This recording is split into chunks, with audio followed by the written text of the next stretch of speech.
사무처장을 맡고 있는 이지연입니다. 주셔서 고맙습니다.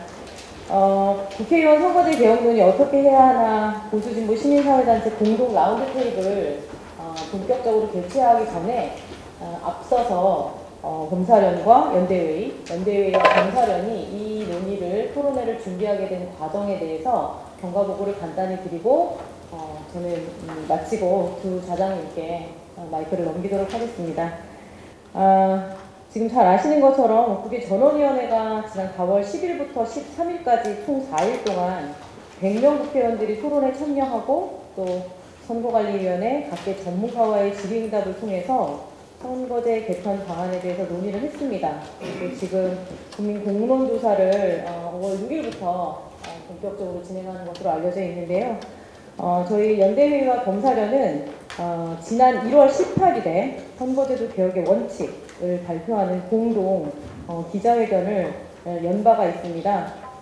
초당적 정치개혁 진보 보수 시민사회 공동 기자회견이라는 명칭으로 표의 불가성 보장과 신자독식의 기득권 구조 타파, 그리고 특정 정당에 의한 지역 일당 지배체제 해소, 그리고 정당 공천의 문제점 개선 및 유권자의 참여권 확대, 이렇게 세 가지 방향을 좀 밝히고 이거는 정파의 문제가 아니다, 시민들이 모두 요구하는 것이다 라고 하는 입장 발표를 한 바가 있고요. 그 뒤로 정치개혁 논의가 조금씩 진행되는 과정에서 좀 공동의 입장, 가이드라인 정도로 정치권을 제시하면 좋겠다라고 하는 논의가 있어서 아래 지금 제가 말씀드릴 그 세 가지 방안에 대해서 공동의 좀 합의, 공감 형성을 진행을 했는데요. 첫 번째는 소선거구제를 우리가 계속 유지한다고 할 경우에는 연동형이 될 필요가 있고 또 비례대표 의석은 획기적으로 늘려야 한다. 더불어서 위성정당 방지 장치를 제도화해야 한다라고 하는 큰 공감이 있었고요. 소선거구제가 아닌 다인선거구제를 채택화가 된다면 대선거구제 5인 이상이 되어야 되고 또 농어촌이나 인구 희소 지역은 예외를 둘 수 있겠다. 그러나 이 경우에도 1인 선거구는 적절하지 않다라는 입장, 그리고 비례의석도 확대해야 하고 이 경우에 연동형과 병립형을 모두 검토 대상에 올려놓을 수 있다. 이런 큰 틀의 어떤 공감 같은 걸 좀 이뤘습니다. 그리고 이 두 가지 방안 모두 권역별 개방형 명문제, 또 지역구 비례 동시 등록제를 검토할 수 있겠다. 그래서 뭐 딱 합의된 일치된 하나의 안은 아니지만 지금 국회에서 논의되고 있는 소선거구제, 다인선거구제에 대한 검토 의견들을 좀 정리한 바 있고요. 이 내용들을 바탕으로 오늘 양 단체에서 제안하는 바에 대해서 좀 말씀드리고, 또 지금 공론조사가 이제 진행되는 과정인데 이 과정이 굉장히 지금 짧은 기간 동안에 진행이 되고 있습니다. 그래서 이 과정이 충분히 좀 숙고하는 과정으로 진행될 수 있도록 재현하는 것까지를 오늘 좀 진행을 하고자 합니다. 그래서 앞선 경과보고 이 정도 드리고 저는 이갑산 대표님 그리고 한상희 대표님 두 자장님께 마이크를 넘기겠습니다. 네, 범시민사회단체 연합의 이갑산 회장입니다. 우리가 오랜 세월 시민운동을 해왔는데 시민운동이 우리들만의 얘기를 여기서 그냥 하고 끝나는 게 아니고 이게 국민들에게 전해지는 게 가장 중요하거든요. 근데 오늘 여기 시간 일부를 내셔서 오신 기자님들 너무 감사합니다. 여러분들이 취재된 내용을 성실히 보도해 주시면 우리가 오늘 이 자리에 와서 얘기하는 것이 헛되지 않을 것으로 봅니다. 이 정치개혁 문제를 논의하면서 이걸 정작 들어야 될 사람들이 정치인 국회의원들입니다. 우리 시민단체장님들이 좀 오셨는데 국회의원들이 이게 한 분도 안 오시는 거거든요. 전 국회의원에게 우리가 공지를 했습니다. 제가 직접 개인적으로 78명의 여야 국회의원들하고 그래도 전화라도 하고 명함을 교환한 사람들에게 78명한테 카톡 보냈습니다. 답신이 오기를 간단합니다. 일정이 겹쳐서 등등 하는데 그 중에 주목할 만한 답이 당론이 정해지지 않은 관계로 시민단체 토론회에 가서 자칫 말을 잘못하면 당으로부터 입장이 거북해지기 때문에 불참함을 용서해 주십시오 하는 정중한 답도 있었습니다. 참 안 듣겠다는 거지요. 우리 얘기를 우리가 진보와 보수의 시민사회를 대표하는 사람들이 와서 우리는 국민을 대표해서 시민사회에서 이런 얘기를 합니다. 참고하시고 고쳐주십시오. 이 말을 하려고 하는데 정치인들은 아유 뭐 안 듣겠습니다. 왜 안 들으려고 할까요? 자기네들 생각하고 우리 국민들 생각, 시민단체 생각이 다르기 때문입니다. 무슨 말이냐 하면 자기네들 뽑아달라고 하는 걸 자기네들이 룰을 정하고 싶은 겁니다. 정치인들이 내가 지금 국회의원인데 이대로 하면 다음에도 국회의원 되는데 왜 자꾸 룰을 바꾸려고 하느냐. 그냥 이대로 했으면 좋겠다 이 뜻이지요. 제가 얘기하는 중에 그랬어요. 그냥 이대로 하려고 하는 거지요. 5년 전을 한 거슬러서 봤어요. 2019년 4월까지 선거구제 개편 끝내고 정치개혁 하겠다고 한 사람들이 12월 가서 겨우 한다는 게 뭘 했느냐 하면 무슨 준연동형 비례대표제. 이거 듣도 보도 못한 희한한 걸 하나 만들어가지고 위성정당 만들기 시작했습니다. 아시죠? 비례대표 뽑는 거 뽑기 위해서 위성정당. 우리가 만든 비례대표 정당입니다 하고 국민들한테 내놨죠. 그리고 어느 정당에서는 내놓고 나서 보니까 마음에 안 드니까 당대표라는 분이 자기가 세운 위성대표 하나 세운 사람이 자기 말 안 들으니까 자릅니다. 그리고 다른 사람 세워가지고 위성정당 또 만듭니다. 그 위성정당 만든 데서 비례대표 공천했어요. 한거 며칠 만에 그거 무효하고 또 다른 사람 발표했습니다만 그 중에 몇 번 당선권에 들어있는 우리 신운동 후배 한 사람이 거기 들었길래 축하 전화했습니다.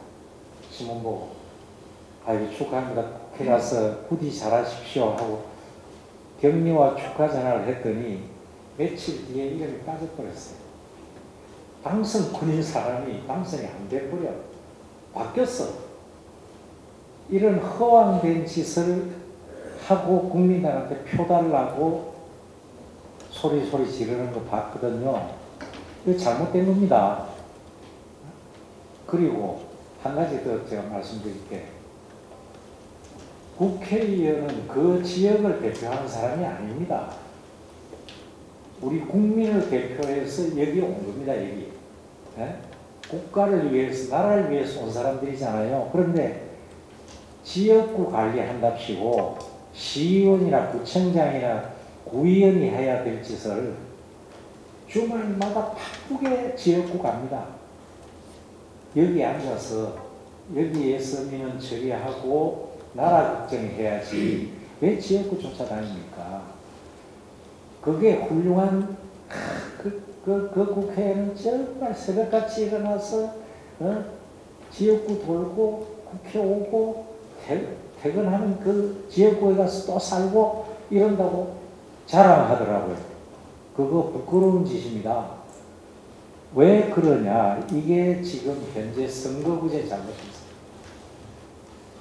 내 지역구만 하나 잘 관리하면 4년 동안 뺏지 달고 온갖 특권 다 누리고 살겠다는 거 아닙니까?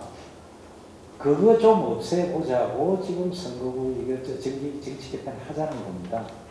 그런데 한 명도 안 온다. 뭐 이런 거죠. 그러니까 제발 오늘 부탁드리고 싶은 것은 기자님들이 좀 날카롭게 좀 지적해 주셔서 국회의원을 좀 따끔하게 혼내 주시길 바라고, 진짜 국회의원, 시의원 아닌 구의원 아닌 국회의원 없는 거, 이게 좀 소선거 없애면 중대선거구 정도 하고 비례 좀 많이 늘어가지고 나라에 의해서 일할 전문가들 좀 비례대표 많이 들어오고 이런 정도로 좀 선거 이거 정치에 좀 해야 되겠다 하는 마음에 우리가 이렇게 6개월을 이렇게 하고 있는데, 오늘 또 여전히 뭐 소비의 비밀기 같은 그 같다 하는 이런 참 허탈한 마음을 가지고, 아니 정계특위에서 무슨 공로 자고 하는데 정계특위 위원장이나 정계특위 간사들이라도 와서 시민단체 뭐 하는 소리, 무슨 공론이 뭔데요 도대체. 여기가 공론의 장입니다. 공론의 장에도 안 오고 무슨 돈 주고 리서치 회사에다가 보냈으면, 그럼 우리가 그 리서치 회사라도 와가지고 공론을 짜고 하기 전에 시민단체는 무슨 소리 하는지 들어봐야지. 우리가 참 이렇게 많이 하고 이렇게 야단이 많이 쳐봐요. 그냥 그때뿐이고 아이고 죄송합니다, 그리고 잘하겠습니다 하고 그냥 어떻게든 배지 달궁리만 하고 앉아 있는 저 국회의원들, 참 이게 국회지만 좀 참 뒤집어 엎고 싶은 이런 마음으로 오늘 이 자리에 왔습니다. 그런 마음으로 오늘 전문가들께서 오셔서 말씀 잘 하실 거고 잘 들어봐 주시고 우리 현상희 대표님 뭐 우리가 벌써 만난 지 꽤 오래돼서 이런저런 자리에서 만났는데 오늘 이 마스크 쓰신 게 좀 독감기가 있어서 내한테 옮길까봐 이렇게 하셨다 그러고 목소리 크게 하는 건 저보고 하라고 그래서 제가 대신 좀 큰 소리 쳤습니다. 예, 이런 말 마치겠습니다. 예. 고맙습니다. 저는 참여연대 공군대 경합병을 하는 한상입니다.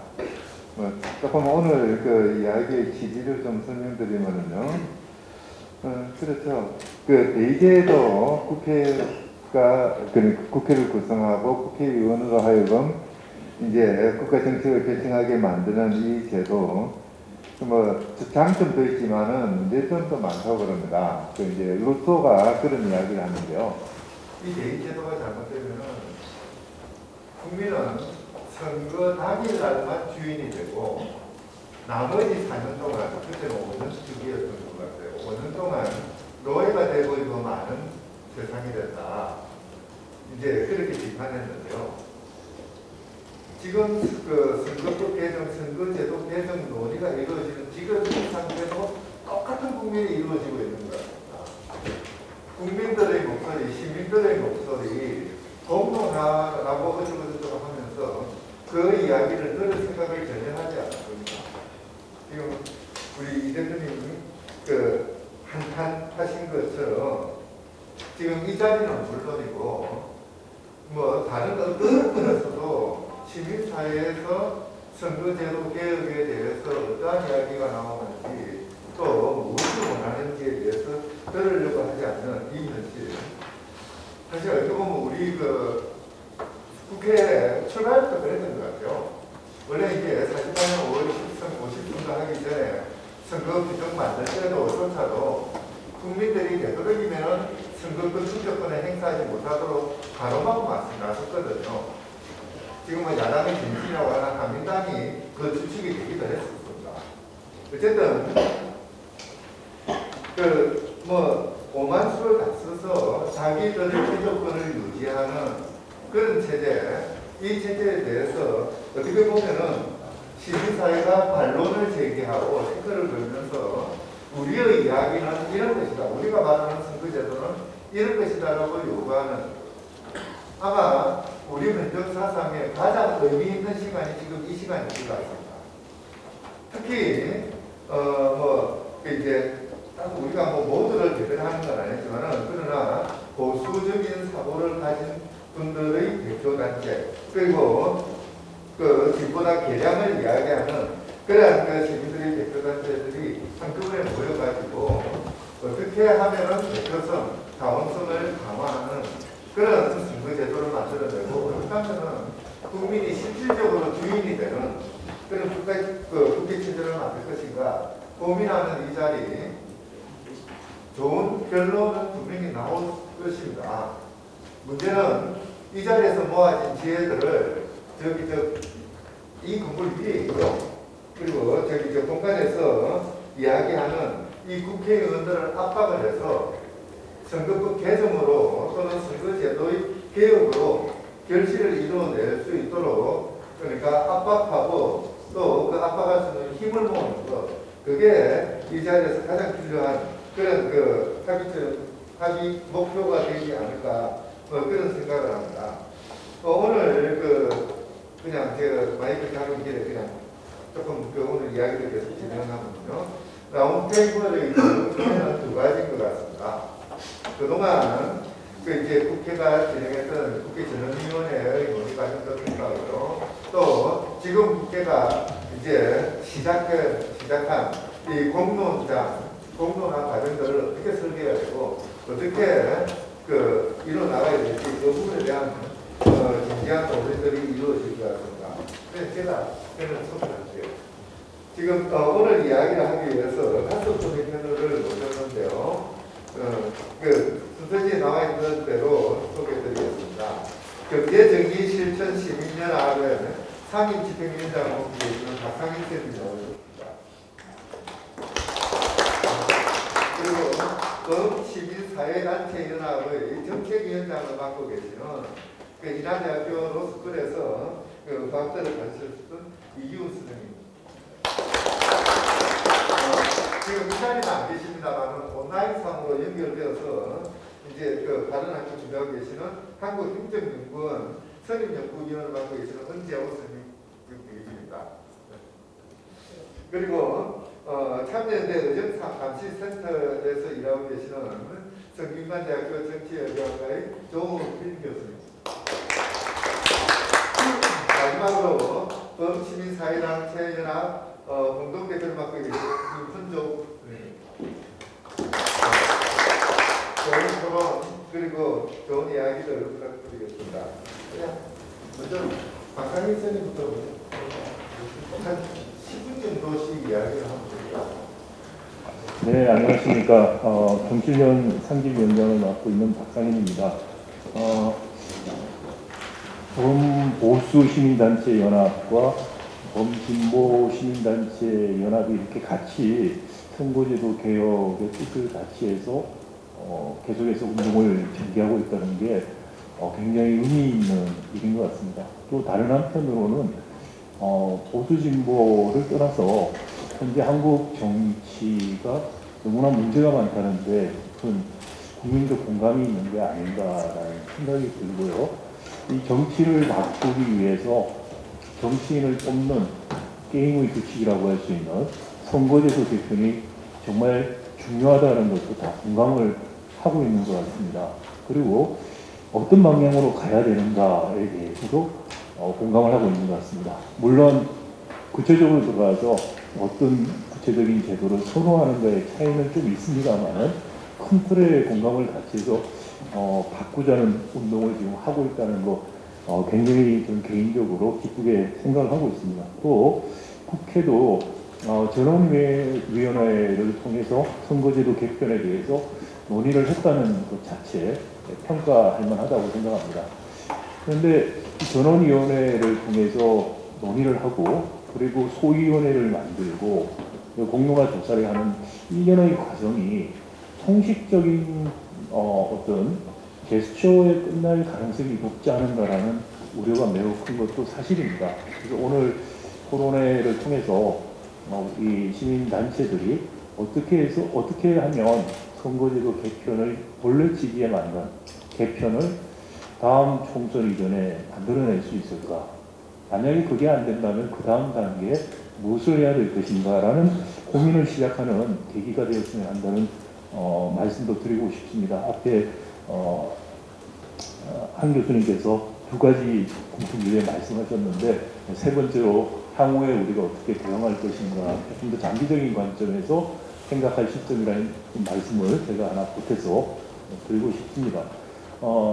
전원위원회에서 여야 한 100명 의원이 발표를 하셨는데 상당히 좀 추상적인 이야기만 했습니다. 구체성이 없는 이야기도 했고요. 그리고 정개특위에서 올린 3개의 안도 구체적인 안이라고 사실 보기 어렵습니다. 예를 들어서 뭐 비례를 몇 명하고 그리고 지역구를 몇 명하고 이런 거는 다 빠져 있습니다.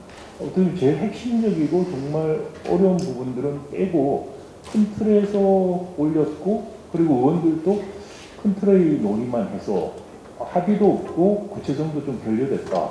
그게 참 아쉬웠던 것이고요. 그리고 사실 저는 가장 아쉬웠던 것이 이게 전원위원회라는 것이 선거제 개편 관련해서 처음으로 우리 헌정사상 처음으로 열렸고 그리고 이라크 파병 이후에 국회에서 전원위원회가 20일 만에 열렸습니다. 그런데 이것을 공중파, 지상파 방송, 보도방송, 종합편성 방송 어느 곳에서도 생중계를 하지 않았습니다. 국회 방송 그리고 유튜브 통해서만 중계를 했습니다. 상당히 저는 사실 충격을 받았습니다. 그때 민주당 의원 한 분이 자기가 발표한다고 문자로 뭐 전화번호가 들어가서 문자가 오는 분 중에 하나인데 KBS, 뭐 MBC, SBS, 뭐 YTN 다 한다고 문자를 보냈는데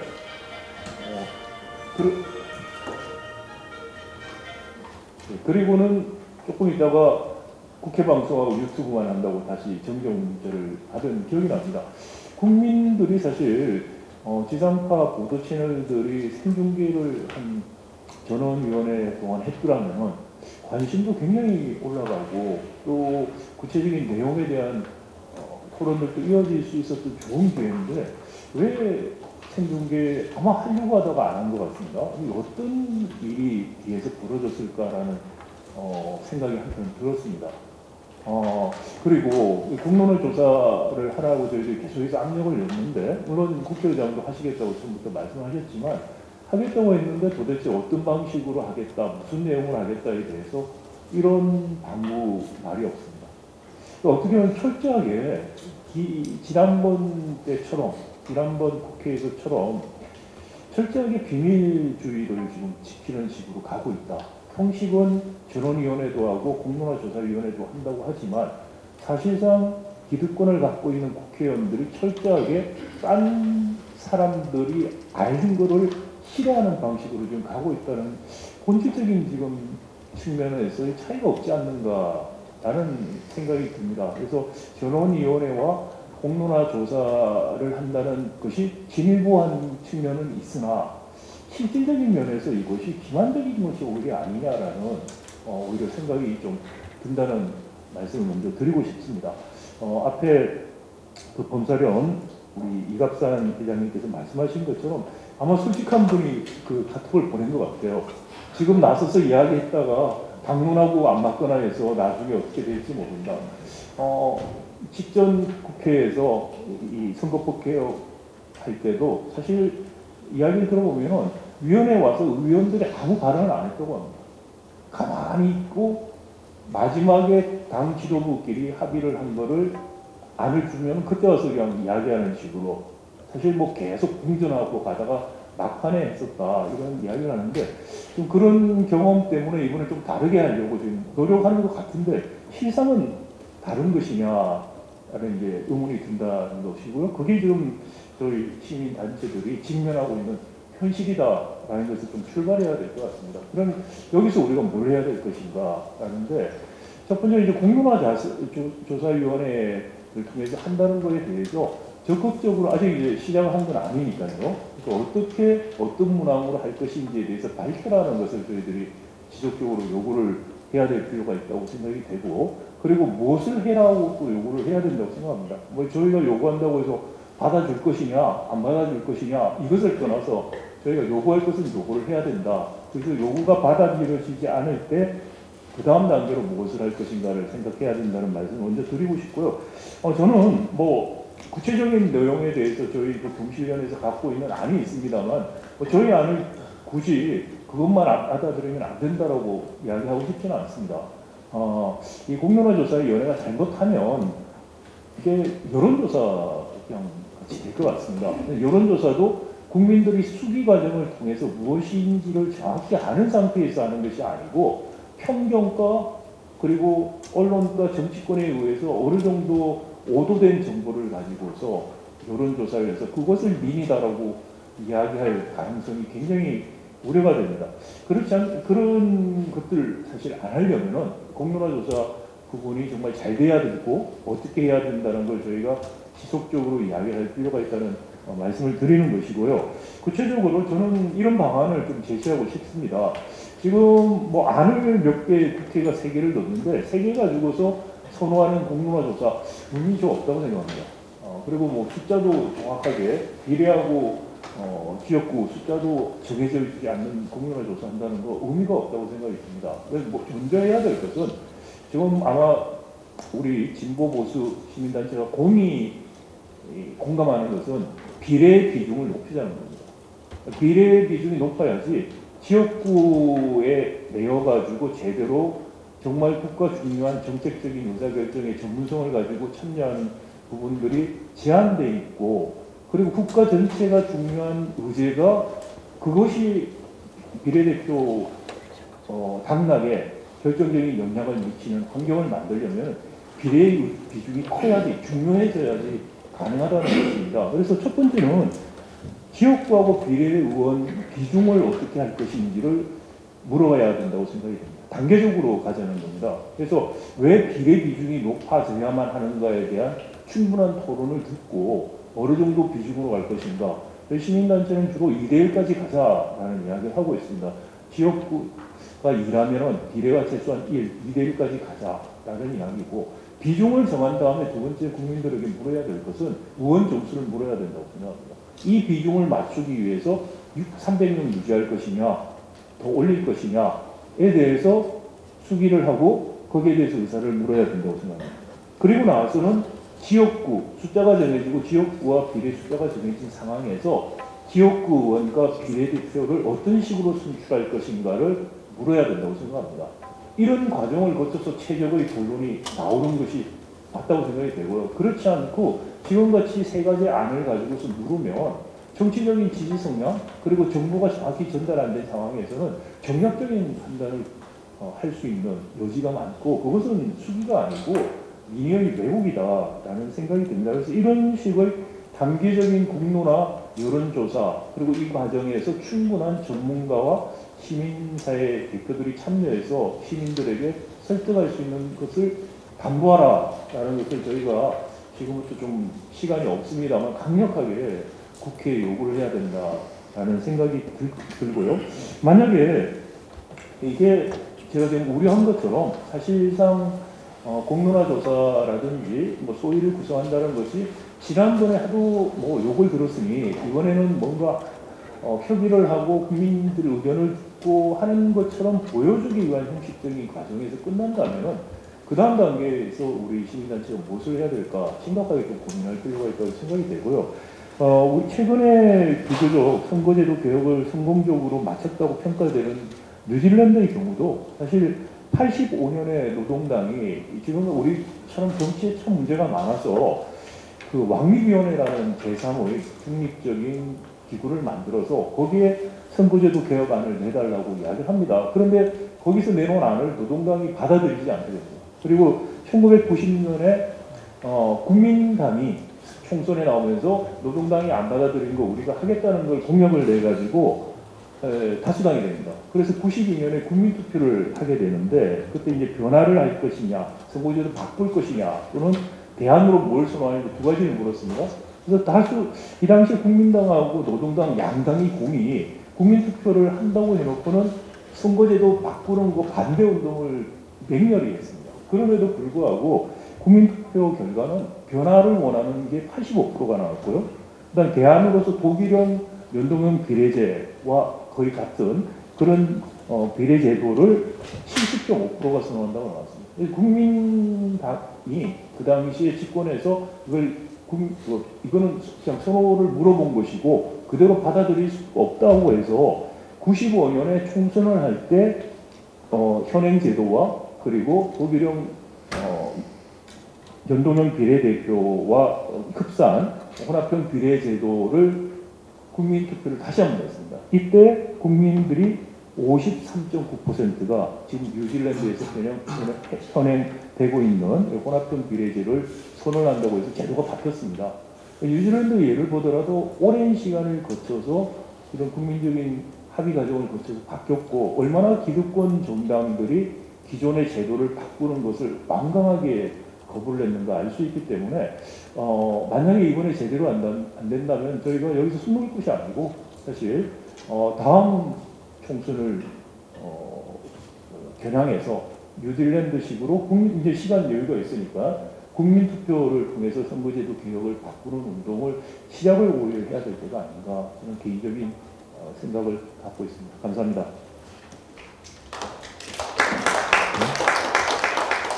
사실 선거제도 같은 것들은 그 당사자들 이해관계가 얽혀 있는 사람들에 의해서 이루어지는 것이 아니라 그들을 통해서 의견을 모으고 정책을 만들어야 되는 국민들의 손에 의해서 이루어져야 되는 것이죠.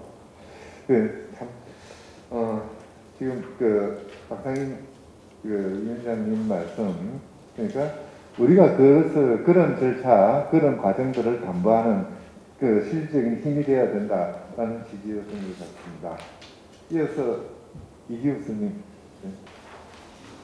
국회에서 전원위원회를 열고 또 우리 시민사회에서 오늘 이 자리에 모인 것도 한국의 정치병이 굉장히 심각하다 하는 위기의식에서 비롯된 것이 아닌가 이렇게 생각을 하고요.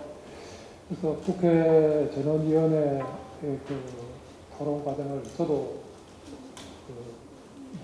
토론자로 지정되고 난 뒤에 다시 한번 쭉 봤어요. 그런데 이제 4월 19일 날 국회에서 보도자료를 냈어요. 그 보도자료의 요지가 발언 나온 요지들을 정리했는데 5가지 선거법 개정 개정 방향을 얘기하고 얘기 나온 선거법 개정 방안 9가지를 서로 연계시켜서 하나의 도표로 작성을 해놓은 게 이제 제가 토론 자료를 마련한 10페이지에 나온 내용입니다. 근데 놀라운 거는 100명 중에 어느 누구도 지금 선거법 괜찮다 하는 발언을 한 사람은 없어요. 그래서 그 보도자료에도 선거법 문제점 해결에 대한 공감대 형성 이래가지고 이제 정리를 해냈어요. 거기서 비례성, 도표성 제고, 다양성 정책, 이건 시민사회 또 그다음에 지역주의 덕고 이건 이 진보 보수 시민단체들이 모여서 기본 원칙으로 선거법 개편의 방안으로 제시했던 것과 대체로 일치합니다. 거기에 다양성 정책이라는 건 쉽게 얘기하면 탈양당제 하자는 겁니다. 지금 도저히 양당제 속에서 이 극한적인 대결 정치, 진영 정치 이걸로는 한국의 문제를 해결할 수 없다는 인식을 하고 있는 것 같고요. 그 다음에 이제 향후 그렇게 해서 4일간 발표를 했는데 김준표 의장이 보도자료를 통해서 이런 말을 인용했어요. 보도자료를 인용했어요. 지금까지는 토론의 시간이었고 이제는 협상의 시간이 시작됐다. 그래서 6월까지 안을 만들어 달라 이렇게 부탁을 했습니다. 그래서 후속 활동으로 소위원회, 워킹그룹 작업 등 다양한 협의 채널을 통하여 여야 합의안을 마련하고 정계특위에서는 5월에 공론조사를 한다. 이렇게 되어 있습니다. 그래서 이걸 어떻게 평가하고 앞으로 활동 방향을 어떻게 할 것인가가 저한테 주어진 토론 주제입니다. 원래는 선거법 개정을 어떻게 갈 것인가 이걸 준비를 했다가 나중에 다시 보니까 제가 발표할 주제가 아니어서 토론 원고를 새로 작성을 했습니다. 그래서 이 요번 전원위원회, 20년 만에 하는 전원위원회에서 많은 비중을 두었고 또 많은 시간을 투자를 했는데 긍정적인 면도 없지 않습니다. 국회의원들이 음지에서 개인적인 의견을 얘기하는데 양적을 드러냈다 하는 의미에서는 긍정적으로 평가를 합니다. 하지만 이 김준표 의장님이 평가한 대로 이것은 토론의 시간이 아니라 아주 혹평한 칼럼니스트는 이렇게 표현을 했습니다. 릴레이 건배사와 같았다. 100명의 릴레이 건배사. 아무도 책임 안 지는 그런 것이었고 또 자유 발언대 발언 것 같았다. 이런 평가를 아주 심하게 했습니다. 제가 이게 토론이 아니었다는 것은 첫날 발표 내용이나 4일째 발표 내용은 똑같다는 겁니다. 원래 토론이 되려면 한 사람이 발표하면 그 다음 사람이 거기에 비춰해서 그 장단점을 검증하고 또 대안을 제시하고 또 그 다음 사람이 바톤을 받아서 이렇게 하면서 이거를 진실을 발견해 가는 그런 과정이어야 되는데 이건 자기 얘기만 하고 끝인 거예요. 그러니까 100명이 얘기했지만 하나도 진전은 없었다. 이렇게 평가할 수 있지 않나 이렇게 생각하고 있고요.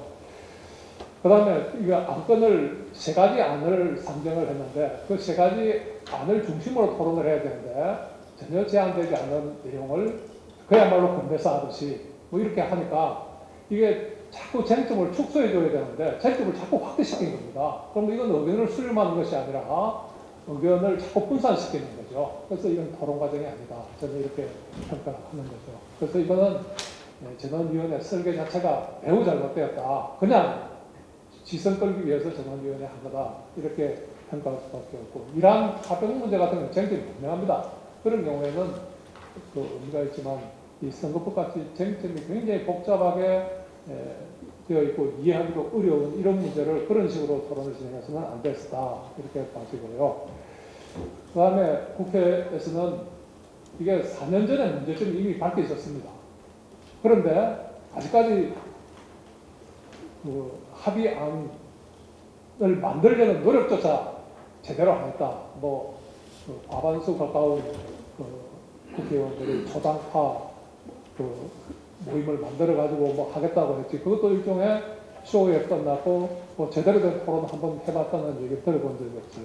그래서 이것을 이번 토론에 나온 대체적인 합의안은 이겁니다. 선거법 개정해야 되겠다 하는데 만장일치로 되었으니까 빨리 그 합의안을 제안하고 초안을 제안하고 거기에 대한 국민 여론을 수렴할 필요가 있고 후속기구와 일정에 대한 구체적인 안이 없습니다.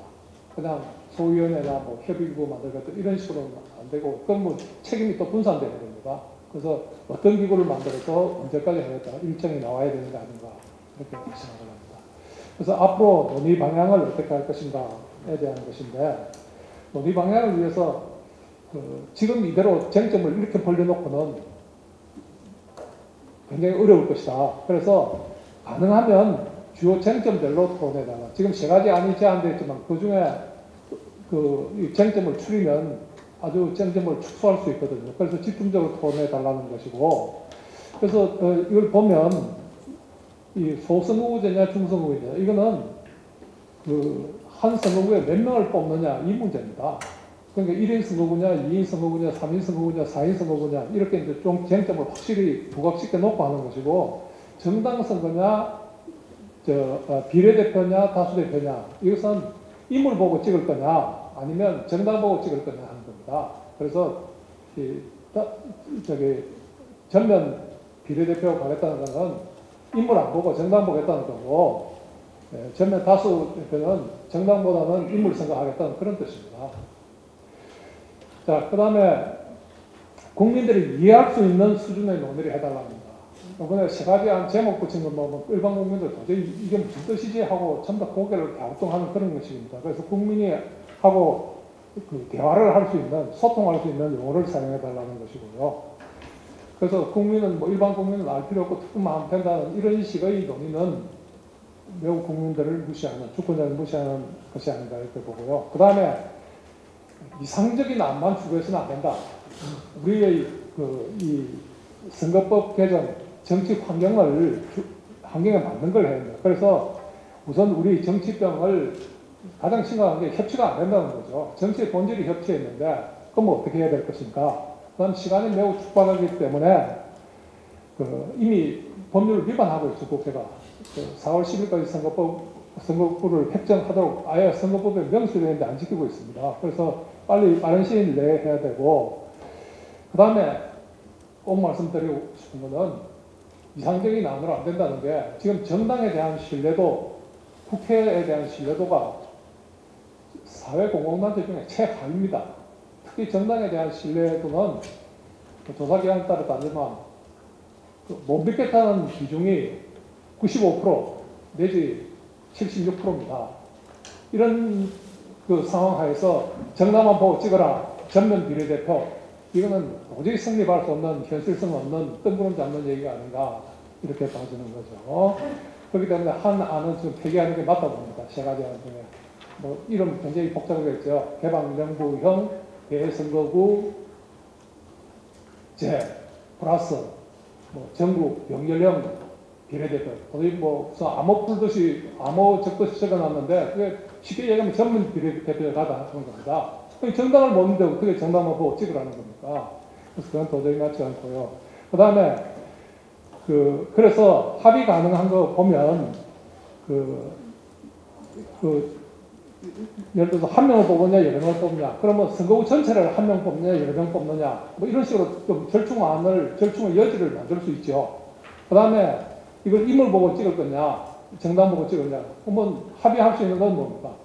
일부는 인물 보고 찍고, 일부는 정당 보고 찍자. 뭐 이렇게 하면 합의의 여지가 생깁니다. 이게 뭐 어느 일방적으로 지난번 선거법처럼 뭐 다수당이라고 해서 밀고 나갈 수 있는 그런 성질의 것은 아니죠. 그래서 지난번에 그렇게 밀고 나갔더니 완전히 정치의 실패를 불러왔던 이제 그런 결과를 초래한 거죠. 그래서 지금 현실적으로 채택할 수 있는 거는 선거구 몇 명을 뽑을 거냐. 그래서 일부는 소선거구, 일부는 중대선거구. 이게 현실적인 방안이 아닌가. 그 다음에 대표제도 정당 보고 찍을 거냐, 인물 보고 찍을 거냐. 이것도 일부는 정당 보고 찍고, 일부는 인물 보고 찍는 인물 선거로 가는 다수 대표죠. 이게 현실적이 아니겠느냐. 그 사이에 이제 몇 가지 조합이 나올 수 있는 거죠. 그 다음에 이제 꼭 말씀드리고 싶은 것은 지금 공론화 과정을 넘어가는데 순수가 잘못됐어요. 국회가 지금 4년 동안 고쳐야 되겠다고 마음먹고 있었는데 아직도 못 고치고 있는데 이걸 뭐 공론화 과정 5월 6일부터 발표됐던가요? 근데 해가지고 뭐 며칠 만에 아니 국민이 무슨 신도 아니고 어떻게 이 많은 쟁점을 정리하겠습니까? 국회가 그게 국회 본연의 의무죠. 초안을 제시하고 거기에 대한 국민들의 의견을 구해야죠. 그래야 이 쟁점도 축소가 되고 심도 있는 논의가 가능해요. 그렇지 않으면 국민들이 전혀 이해하지 못하는 상태에서 답변을 강요하는 그런 결과를 가져오지 않을까. 그래서 이것은 일단 쟁점을 축소해서 집중적으로 토론을 할 수 있도록 하고 국회가 먼저 안을 제안하고 국민들의 의견을 수렴해서 초안을 제안했던 안을 수정해서 국민의 의사와 일치시키는 이런 과정으로 가야 되지 않을까 이렇게 생각합니다. 이상입니다. 네, 이 교수님 고맙습니다. 오늘 이 자리에 기자님들 말고 시민단체 관계자 여러분들이 좀 오셨는데 장은석 교수님, 원민호 대표님, 김갑재 대표님, 고재철 대표님, 국중일 대표님, 서부수 대표님, 오유교 대표님과 함께 수고해 주신 주일택 교수, 우선 총장님 여러분들이 이 자리에 오셨다는 걸 알려드립니다. 다음 순서. 그러면은 조민진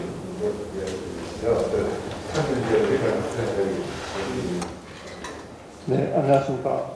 방금 소개받은 참여연대 이정핵센터에서 일을 하기도 하고 지금 성균관대학교 정치외교학과에 있는 조원빈 교수라고 합니다. 제 발제문은 17페이지 써 있는데 이 발표 의뢰를 받고 고민을 했는데 사실 오늘 간다면은 전원위원회 평가와 공공당 설계 원칙과 방향 중심으로이긴 하지만 대부분 다 평가가 유사할 것이라고 생각하고 저도 앞에서 말씀하신 두 분 선생님의 의견에 전적으로 동의합니다. 전원위원회는 100명의 의원이 7분 동안 얘기하고 의견이 수렴되는 것도 아니고 완전히 백과쟁명식의 여론이 있었고 사실 공론장 설계도 2박 3일 그리고 500명을 모았고 물론 그러니까 인구 대표성을 띈 500명을 모긴 하지만 지금 여기서도 그 선거 제도가 엄청 복잡합니다. 사실은 그런 것들을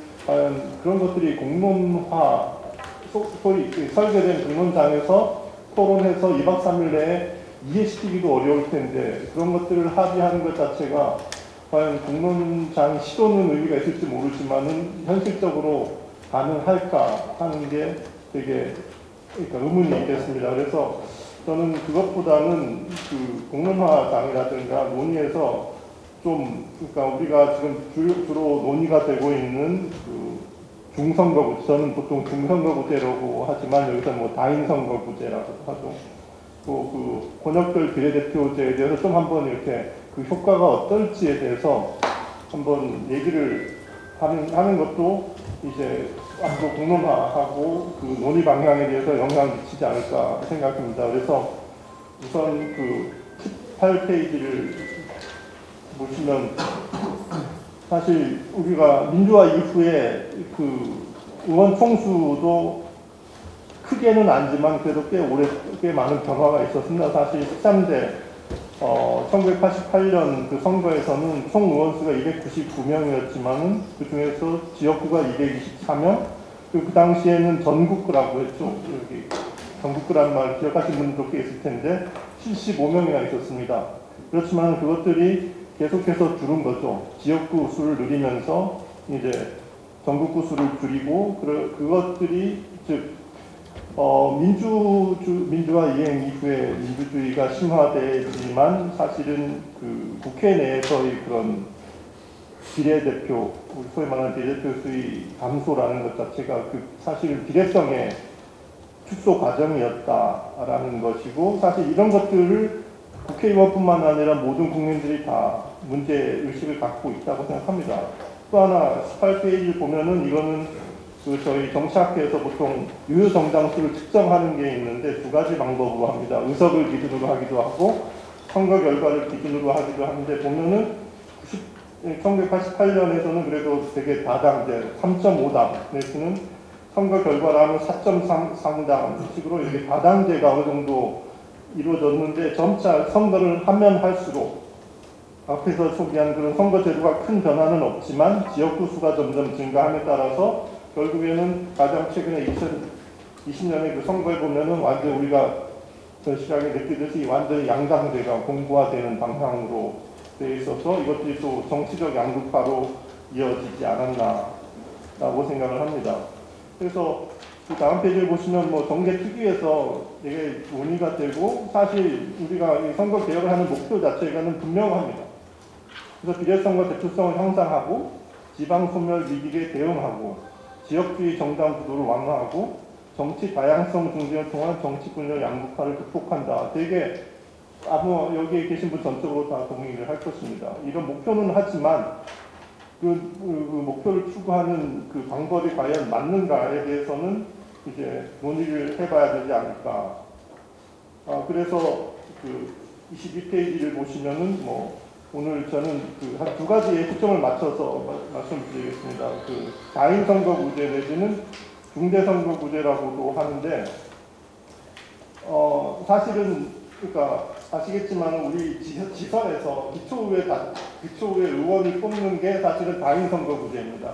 그리고 지난 선거에서는 시범적으로 5인 선거구까지 한번 6개의 5인 선거구까지 실시를 했었는데 그 13페이지를 보시면 그 효과를 그 선거구 크기에 따라서 보면 그러니까 여기 본 게 뭐냐면 여성 당선인 수의 증감이 있었는지 즉 다인 선거구를 하면서 선거구 크기가 2인, 3인, 4인, 5인으로 나갔을 때 그 선거구당 그 여성 당선인 수가 평균 2인 선거구에서는 0.48에서 3인에서 0.76 점점 그 선거구 크기가 다인 선거구의 크기가 크면 클수록 여성의 당선 인수의 가능성 인수도 사실은 증가를 했습니다.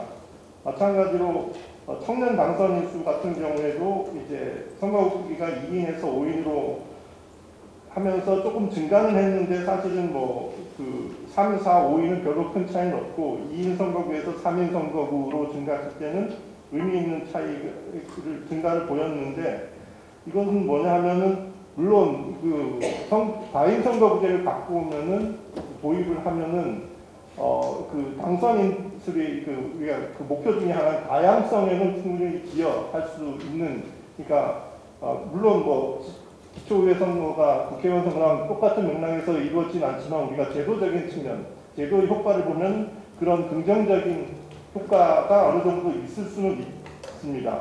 하지만 그 다음 페이지에 그 표 9를 보시면 지난 기초의회 선거의회의 정당별 선거구 크기별 당선인 수를 한번 보시면 더불어민주당과 국민의힘 보지만 뭐 정의당과 진보당 같은 경우에는 맨 밑에 보면은 뭐 정의당 같은 경우는 2인 선거구에서 5명, 3인 선거구에서 하나, 비례에서 하나, 진보당 같은 경우에는 2인 선거구에서 셋, 3인 선거구에서 11, 4인 선거구에서 셋.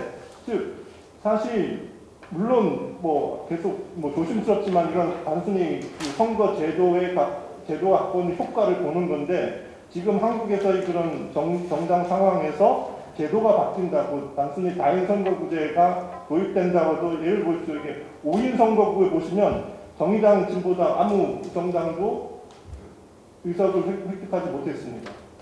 이런 것 자체가 사실은 그냥 말로는 그러니까 우리가 생각하기에 그 다인 선거구제를 도입하면은 과연 진짜 다양성과 다양한 그 정당들이 소수 정당들이 좀 더 혜택을 볼 것인가라는 게 개런티는 되지 않는다는 거죠. 그래서 과연 그 다인 선거구제 도입 그리고 특히나 저는 선거제도를 공부하는 학자로서 사실 뭐 일본도 다인 선거구제에서 지금의 그 독립형 비례대표제로 바꿨고 대만도 그렇고 사실 우리도 뭐 50하국 그리고 유신체제 때 물론 다양하진 않지만 2인 선거구제에서 지금의 그 선거구제에 바뀌었듯이 그렇게 성공하지 못한 선거제도를 도입하는 것 자체에 대해서 우리가 계속해서 고민을 해야 될지 그리고 다인 선거구제를 했을 때 5인 이상을 하더라도 그럼 5인 중에 1등은 되게 득표를 많이 하고 5등은 되게 득표를 조금 해도 당선이 됐을 텐데 아주 소수의 득표로도 당선이 가능합니다. 그래서 그 안에서의 그 표의 등가성 문제라든가 그런 것들도 사실은 고민을 해야 되는데 그런 고민이 없이 다만 이건 저는 동의합니다. 1인 선거구제보다는 다인 선거구제가 그 불비례성을 완화시킬 것이다 라는 건 동의하지만 과연 그 불비례성 완화가 과연 소수 정당이나에 과연 우리가 생각하는 그런 비례성 향상이 얼마나 우리가 기대한 만큼의 효과를 가져올지에 대해서는 저는 그러니까 분명하다라는 걸 염두에 둬야 되지 않을까 생각합니다.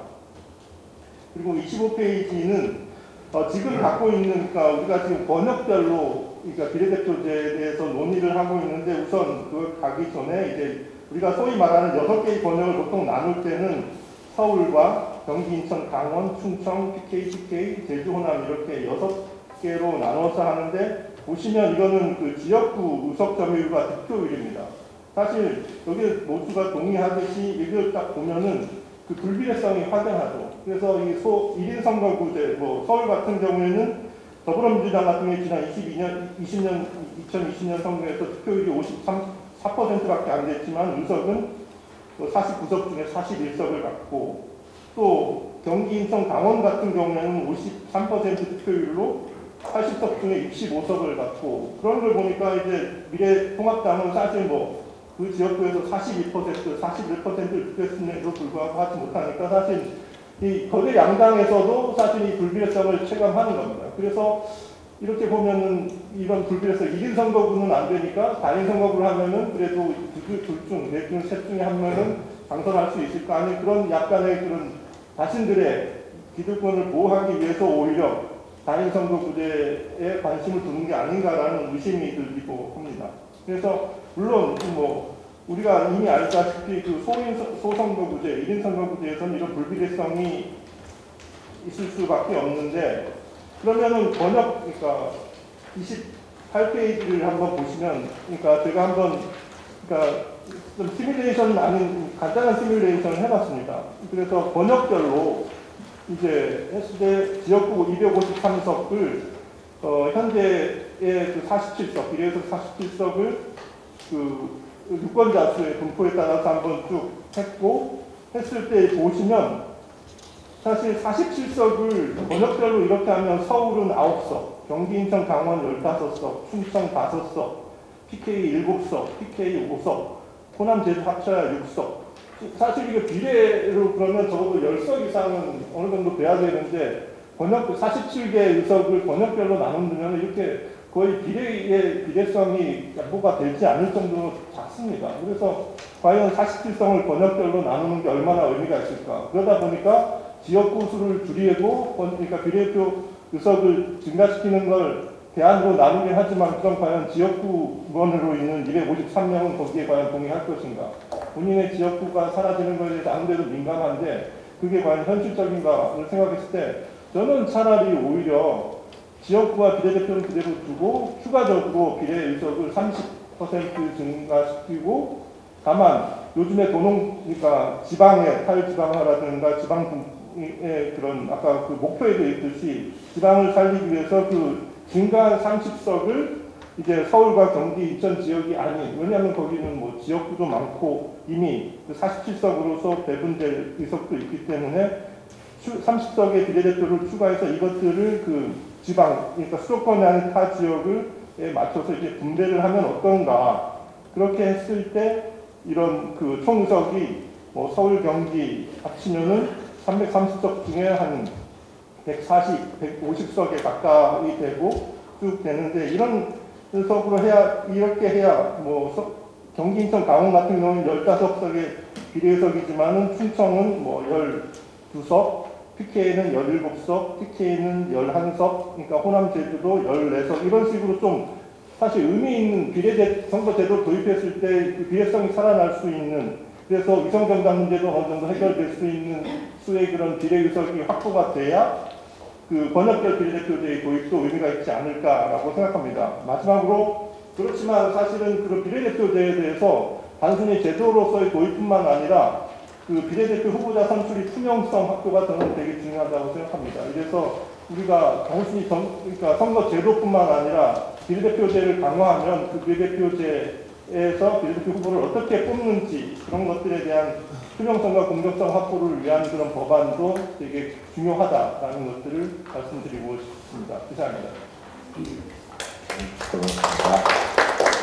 비례성, 대표성, 그랬을 때 대표성의 문제도 상당히 중요하죠. 인구 비례에 대한 득표 비율에 의한 의석 배정과 더불어서 각 지역적인 그런 대표성을 확보하는 것, 이런까지 같이 보면 감안한다면은 비례 의석수를 늘리는 것이 방법이다. 그렇게 이야기할 수 있습니다. 이어서 헌재호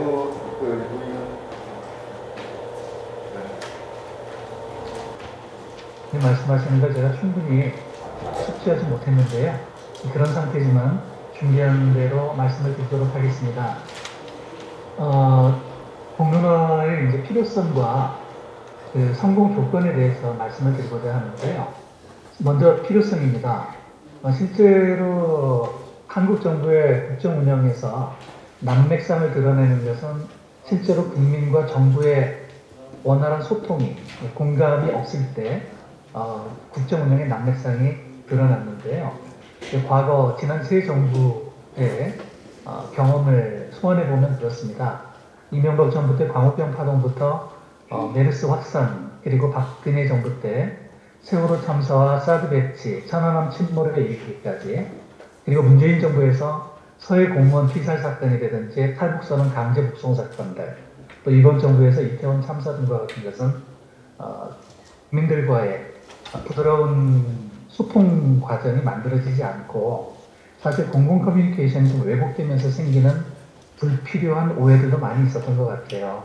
그래서 건강한 공론장을 만들어주는 것이 정부의 그 국정 운영을 위해서 굉장히 필요한 일인데요. 이번에 그 국회에서 선거구제 개편과 관련해서 그동안 국회를 상징적인 존재로 해서 소수 엘리트들이 독점해왔던 논의를 이제 국민들한테 개방하겠다고 선택한 것은 저로서는 굉장히 전향적인 선택이라고 보고 싶습니다. 그래서 이제는 국민하고 소통하는 국회가 되고 또 주권자 국민의 의사를 존중하는 국회가 되겠다는 그런 의지를 이번에 보여주는 것 같아서 굉장히 반가운 선택이었다고 말씀을 드리고 싶고요. 실제로 작년은 전 세계적으로 특히 유럽에서는 굉장히 특이한 해였습니다. 민주주의의 관점에서 볼 때 수비 민주주의의 부흥기가 작년에 만들어졌다는 게 일반적인 평가인데요. 실제로 EU 회원국이라는 개별국들뿐만이 아니라 EU 정책 차원에서도 민주주의 혁신을 위한 굉장히 다양한 도구와 수단들을 가지고 왔습니다. 그런데 이제 특히 벨기에 같은 경우, 또 프랑스의 파리 같은 경우, 또 독일 연방정부 같은 경우는 시민의회를 제도화하는 작업을 이미 했고 또 진행 중에 있습니다. 여기서 시민의회라는 것은 대의제 정치체제에서 확립되어 있는 국회, 의회 옆에 동일하게 시민 대표로 구성되는 시민의회를 제도화하는 것이죠. 그럼 기존의 국회와 기존의 의회와 시민의회가 무슨 차이가 있겠느냐라고 말씀을 하시겠지만 기존 의회는 4년, 5년의 임기제로 운영이 되고요. 시민의회는 주어진 특정 이슈에 대해서 모였다가 해산하는 그런 방식입니다. 중요한 것은 이 시민의회가 대의제의 한 축을 담당하는 것으로 유럽에서 자리매김되고 있다는 것이 중요한 거고요. 좀 아이러니하지만 이번에 우리 국회에서 채택한 공론화 방식이 시민의회라는 표현을 쓰고 있죠. 유럽에서 사용하는 시민의회 방식과는 질적으로 양적으로 굉장히 큰 차이가 있지만 그럼에도 불구하고 시민의회라는 단어가 우리 대의제 공간 속에 침투했다는 것 자체가 저는 굉장히 큰 의미가 있는 일이라고 보고 싶습니다. 실제로 이제 유럽뿐만이 아니라 전 세계적으로 이런 공론화를 통해서 문제를 해결하고자 하는 시도는 결코 낯선 시도가 아닌데요. 특히 정부든 의회든 국가기관이 다루기 민감한 사안들이 있습니다. 선거구제 개편 같은 경우도 그런 경우죠. 왜냐하면 국회의원 하나하나가 직접적인 이해 당사자로서 본인의 문제를 본인이 해결하기 굉장히 어렵잖아요.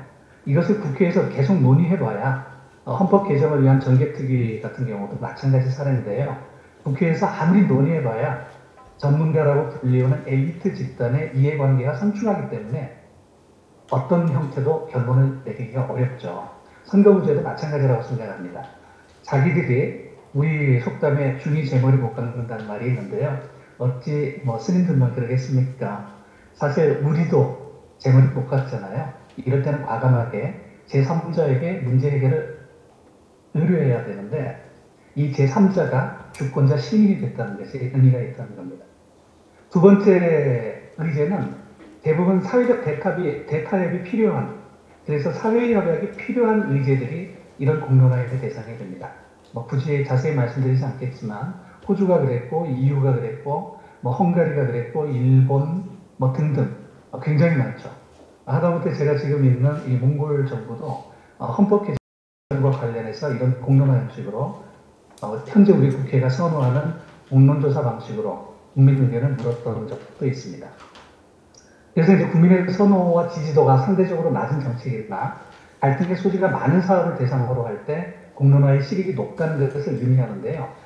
공론화의 장점이 이것이지만 이제 공론화의 한계, 약점도 여기에 사실 숨어 있다고 저는 보고 싶습니다. 왜 그런지 지금부터 말씀을 드려야 되는데요. 기여와 한계가 한 자리에 같이 존재하기 때문에 이번 선거구제 개편을 위한 공론화를 성공시키기 위해서는 굉장히 다양하고 치밀한 조건들이 필요하다는 걸 말씀드리고 싶고요. 이어서 우리 임원조 총장님께서도 이런 관점에서 많이 말씀을 하실 거기 때문에 가급적이면 간략하게 제 의견만 말씀드리도록 하겠습니다. 공론화의 성공 요건을 두 가지만 제시하라고 한다면 저는 첫 번째로는 절차적 투명성이고 두 번째로는 정치적 평등성입니다. 절차적 투명성이라는 것은 찬반으로 대립하는 모든 이해관계자가 동의할 수 있는 수준의 절차를 설계해야 된다는 것이죠. 그 절차는 투명할 때 합의에 이르기가 쉽고 그런 점에서 절차적 투명성이라고 말씀을 드렸습니다. 또 하나는 정치적 평등성입니다. 정치적 평등성이라는 것은 모든 의견이 등가의 가치를 가지고 논의되어야 합니다. 이것이 대의민주주의에서 다수결 민주주의와 근본적인 차이인데요. 다수결 민주주의의 한계는 사실 주식회사처럼 지분이 많은 의견들이 더 중요하게 다루어지고 그렇지 않은 소수 의견들은 무시되기가 쉽잖아요. 우리가 이런 대의제 체제에서 벗어나서 즉 대의민주주의가 아니라 수기민주주의적 제도를 가지고 왔다면 이 두 가지 원리를 명확하게 제도 안에 반영하도록 설계를 해야 된다는 거죠. 그래서 내용에 대해서 찬성이냐 반대냐 무엇을 지지하느냐가 중요한 게 아니고요. 실제로 찬성은 반대의 입장을, 반대는 찬성의 입장을 서로 이해할 수 있도록 설계하는 것이 핵심이라는 겁니다. 그리고 이 공론화의 목적은 상호 이해를 통한 합의를 구축하는 것이 목적인 것이지 또다시 대표성에 근거하는 다수결을 만드는 게 목적이 아니라는 겁니다. 한국에서 공론화 현장에 굉장히 많이 침투해 있는 대의민주적 요소가 바로 대표성과 다수결입니다. 다수결을 할 바에는요, 차라리 그냥 국민투표를 하든지 고전적인 의회에서의 투표로 가는 게 차라리 돈이 덜 들죠. 근데 이렇게 우리가 돈과 시간과 에너지를 써서 그것과 다른 방식의 의사결정 과정을 설계하고자 한다면 그것은 분명히 대의제적 의사결정이 아니라 바로 이런 수비민주주의적 의사결정, 대표성의 개념이 다르고요. 다수의 개념이 다르다는 거죠. 정치적 평등성이 굉장히 중요합니다. 그래서요, 다른 말씀보다도 실제로 이제 절차적 투명성과 정치적 평등성을 그러면 어떻게 하면 우리가 구현해낼 것이냐가 이번 공론화의 핵심적인 질문이라고 저는 보고 싶어요. 어떤 제도를 도입하느냐는 이제 죄송하지만 전문가의 손에서 떠났다고 봐야 되는 거죠. 그것을 고민하고 판단하고 선택하는 것은 이제 공론화에 참여하는 일반 시민들의 상식이고 그들의 경험이고 또 그들의 이해관계지 전문가들이 자신의 신념과 이념의 기초에서 옳고 그름을 보여줄 수는 없다는 겁니다. 그것이 절차적 투명성과 정치적 평등성을 통해서 우리가 이제 찾아내야 되는 건데요. 여기에서 한 가지 말씀드리고 싶은 것은 어떤 형태의 공론화, 어떤 형태의 절차를 우리가 차용하든 그 공론화의 정당성에 대한 회의와 비판과 공격은 계속 일어날 겁니다. 특히 다음 5가지 수준에서 이견이 발생할 텐데요. 첫 번째로는 무엇에 대해 논의할 것인가, 의제를 무엇으로 할 것인가를 가지고 굉장히 논란이 많을 겁니다. 오늘 이 자리에 계신 선생님들도 실제로 이런 걸 논의해야 된다고 우선순위를 가지고 말씀을 해주시고 계시는 것 같아요. 그래서 의제를 무엇으로 할 것인가를 가지고 왜 우리 건 얘기하지 않느냐, 논의하지 않느냐 이런 불만들이 많이 있겠죠. 그래서 모든 의견을 다수와 소수와 상관없이 평등하게 논의할 수 있는 절차를 설계하는 게 굉장히 중요하고요. 이어서 어떤 수기 방법을 사용할 것인가도 굉장히 중요합니다. 한국 사회에서 공론화라는 것은 신고리 원전 공론화 이후로 공론조사 방식이 공론화의 대표적 방법인 것처럼 그렇게 수준이 돼가고 있죠. 그렇지만 실제로 제가 아는 한 이 공론조사는 절충적 방법입니다. 가장 이상적인 형태의 수기민주주의, 작은 공중 형식을 한국 사회에서 적용하기 힘드니 퓨시킨이 만든 절충적 방식을 사용을 했던 거고요. 그에 대한 반응이 굉장히 좋았기 때문에 한국 사회에서 계속 이 방법을 쓰지만 과연 이 주제에 이 방법이 맞는가에 대한 고민은 꼭 필요하죠. 세 번째로는 누가 참여할 것인가의 문제입니다. 왜 나는 빼냐, 왜 쟤는 들어가느냐 이거 가지고 쟁점이 많이 될 수 있겠죠. 또 표본 집단을 무엇으로 할 것이냐, 그 표본 집단의 대표성은 누구냐 뭐 이런 질문들이 굉장히 많이 나오고요.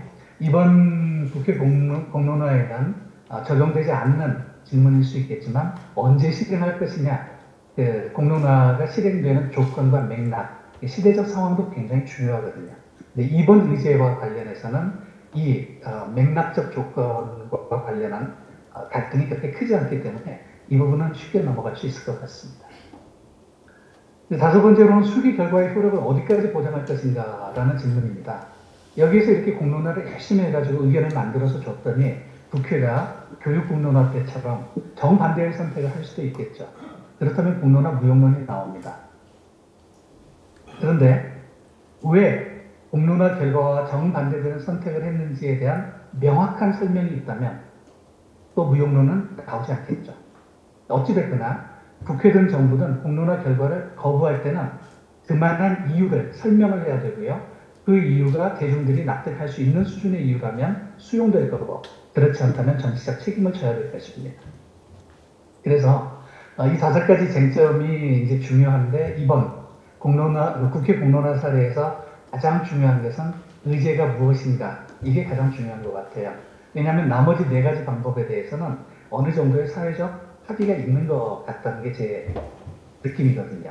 그렇지 않을 수도 있을 텐데 이 부분은 선생님들께서 따로 논의를 해주시면 좋겠습니다. 그런데 이제 여기에서 중요한 것 또 하나는요. 우리 사회에서 공론화라는 것이 매우 자주 정책 결정자들의 그 의사결정 책임을 주권자 시민이라는 이름으로 특정 집단에게 전가하는 양상으로 진행된다는 게 참 문제예요. 그래서 일반 시민의 상식적 판단에 기초한다고 하면서 찬반 의제를 주기도 하고요. 신고리 원전 공론화가 그랬죠. 선택하라는 의제를 주기도 합니다. 교육 공론화가 그거였죠. 어느 것이 되었든 둘 다 공통점은 의사결정의 책임을 전가하는 형식이 돼버렸다는 거예요.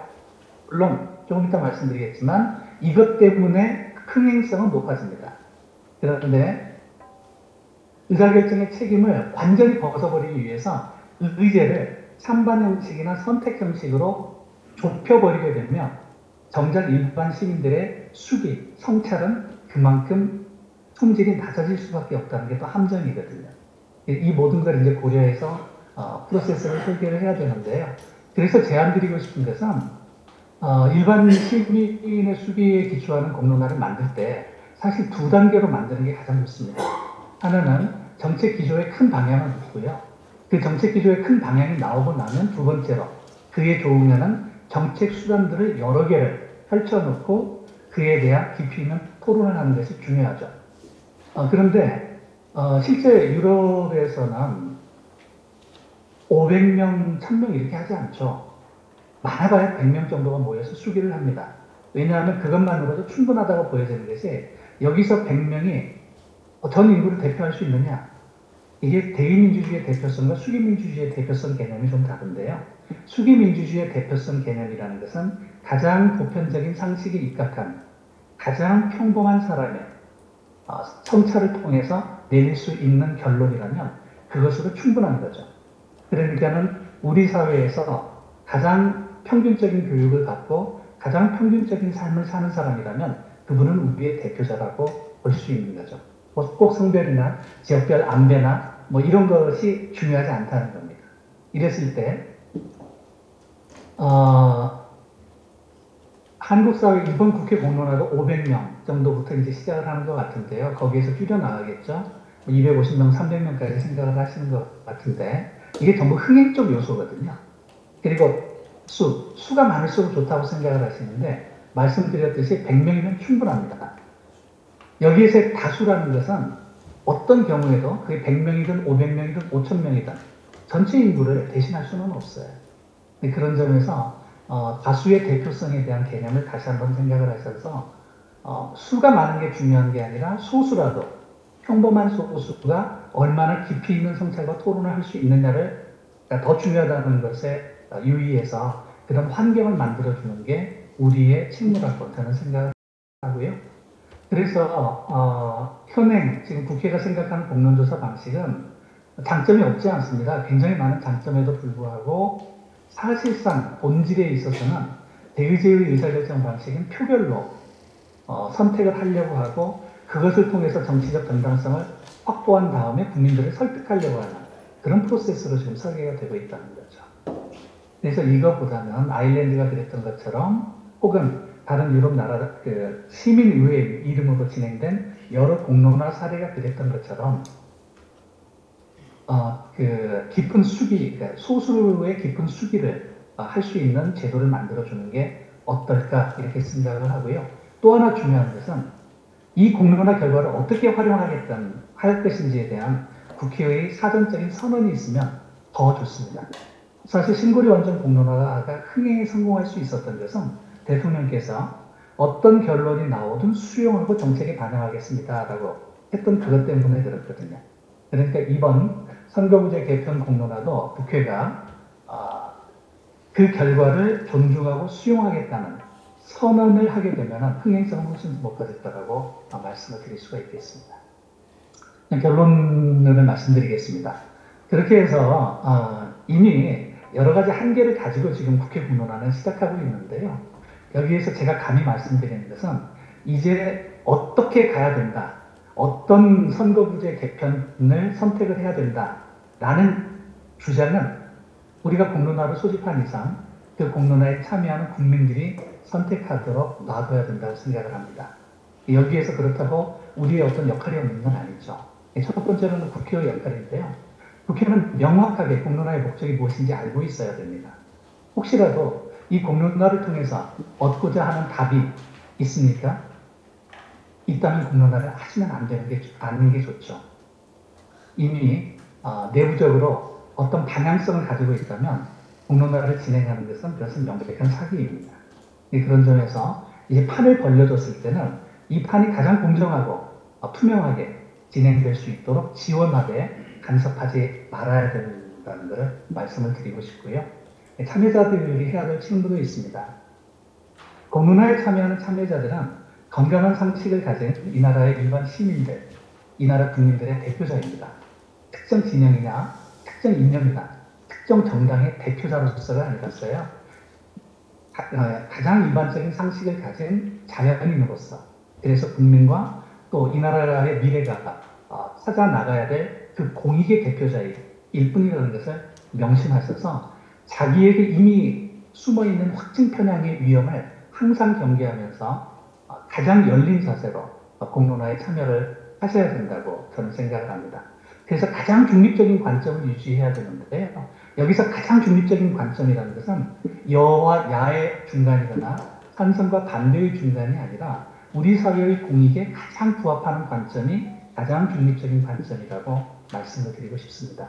그래서 이런 성찰과 타인에 대한 존중 그리고 경청을 가지고 토론하면서 자신의 생각이 무엇인지를 먼저 알아야 되고 그 생각이 어디서 잘못됐는지를 검토해야 되고 수정할 게 있는지를 성찰해서 결론을 내야 된다는 거죠. 공론화를 진행하다 보면 진행자들이 생기기 마련이죠. 이제 입찰이 다 끝났고 진행자가 결정이 된 걸로 알고 있는데요. 이 진행자들은 내용에는 절대 관여하지 않는다는 것이 철칙이죠. 어떤 의제를 가지고 토론하고 누가 어떤 말을 하는지는 전혀 중요하지 않습니다. 이 진행자는 절차 관리자임을 명심해서 가장 공정하고 투명한 토론 절차가 만들어질 수 있도록 노력해야 된다고 생각을 합니다. 전문가의 역할이 없지 않겠죠. 전문가는 실제로 일반 시민들의 보편적 이성이 가지는 합리적인 선택이 가능하다는 걸 먼저 신뢰하셔야 됩니다. 그렇지 않고 참여자들을 대중을 가르쳐야 될 대상으로 알게 된다면 그건 굉장히 위험하겠죠. 그래서 자기 신념이나 주장을 설파하는 것보다는 참여자들에게 무언가를 설명할 때는 모든 대안의 장단점을 균형 있게 설명해 주시는 게 필요할 것 같습니다. 그리고 일반 국민과 관찰자들이 마지막인데요. 저를 포함한 전문가들도 마찬가지고요. 설사 내 생각과 다른 의견이 채택된다 할지라도 그것이 우리 사회와 우리 시대가 감당할 수 있는 최적 대안이라는 것을 인정하고 수용하는 자세가 필요할 것 같습니다. 제가 너무 오래 말씀드린 것 같습니다. 이것으로 마치겠습니다.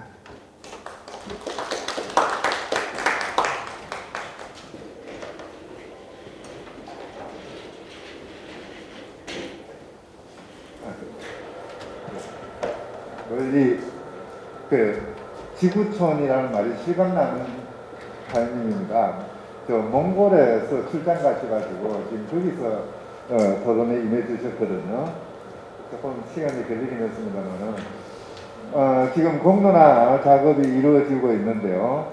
그에 대해서 우리 시민사회단체들이 이 공론화 과정을 어떻게 바라보고 어떻게 감시하고 또 그 성과들을 어떻게 활용해야 될 것인가, 그에 대한 좋은 지침을 내려주신 것 같습니다.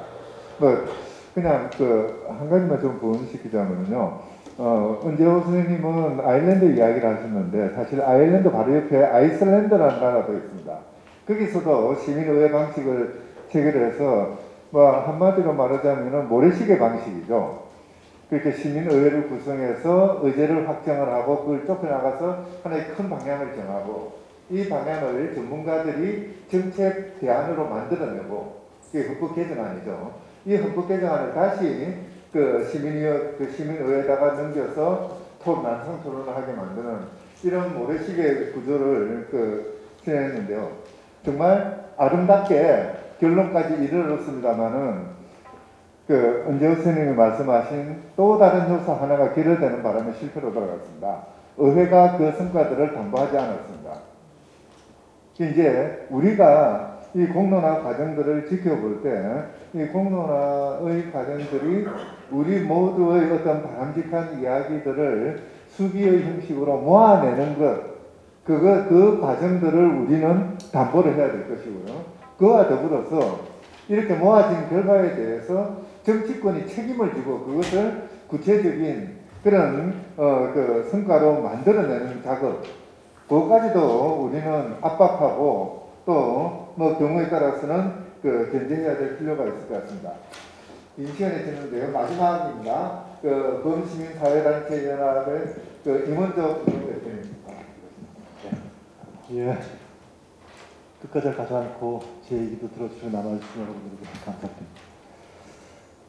제가 하나 여쭙고 싶습니다. 공론조사 방식이 지금 우리가 좀 채택하려고 하고 우리가 알고 있는 이 방식이 과연 도깨비 방망인가요? 이게 모든 문제를 해결해 줄 수 있나요?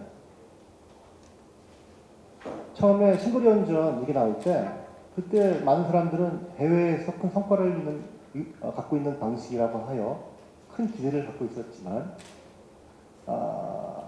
굉장히 그 결과라든가 그 과정에 대한 여러 정보들을 듣고선 처음에 좌절했고요. 제주 영리병원 때도 마찬가지였죠. 공론조사 방식이 뭔가 대단한 결과를 내올 거라는 기대를 갖고 있었습니다만 결국 제주 영리병원을 위한 당시 제주도에서의 공론조사는요, 제주도를 더욱더 갈등과 분열의 양상으로 몰고 갔습니다. 저는 왜 그런가에 대한 정찰이 필요하다고 생각하는데요. 일단 공론조사는 토론 배틀이 아닙니다. 저 또한 여러 해 전에 공론조사에 참여하는 과정에서 그런 그 느낌을 받아가지고 반성을 많이 했습니다만, 사전 여론조사, 공론장을 통해서 다양한 수기 이후 사후 여론조사, 생각의 변화가 있는데요. 그 변화에 따라서 승자가 결정되고 내 입장이 다수가 되어 사후 여론조사 때 선택되면 만세를 부르고 또 채택되지 않으면 좌절하는 모습이 공론조사의 과정이 아닙니다. 유럽에서 아까 은주 박사님이 많은 성과를 말씀하셨습니다만 꽤 수십 년 전에 처음 공론장을 펼치고 공론조사의 다양한 방식들, 공론장의 다양한 방식들을 통해서 사회적 대화, 수기 토론을 진행했을 때 그들도 이런 효과와 결과를 내오지 못했습니다. 갈등은 갈등대로 깊었지만 지속적인 방식으로 사회 지도층과 정치인들과 지자체들이 기초의원들까지도 자기들이 선거를 통해서 당선됐지만 당선됐기 때문에 공약을 무조건 실시하는 게 아니라 하나하나를 시민들에게 물어보고 수기 토론을 통해서 과연 내가 옳은지를 갖다가 검증해 나가면서 문제를 갖다가 해소해 왔고, 심지어요 잘 보지는 않지만 이런 공론조사가 펼쳐지고 수기 토론이 진행될 때 아예 그냥 TV는요 이걸 갖다가 생중계합니다. 시민들은 어느 카페에 가면 다 틀어놓고 이런 얘기 들리는구나. 들리죠. 들리는 과정에서 내가 어떤 그 입장에 사로잡혀 나는 무조건 옳다고 생각했는데 수기 과정을 통해 가지고 TV를 통해서 신문을 통해서 어떤 생각을 갖고 있냐면요.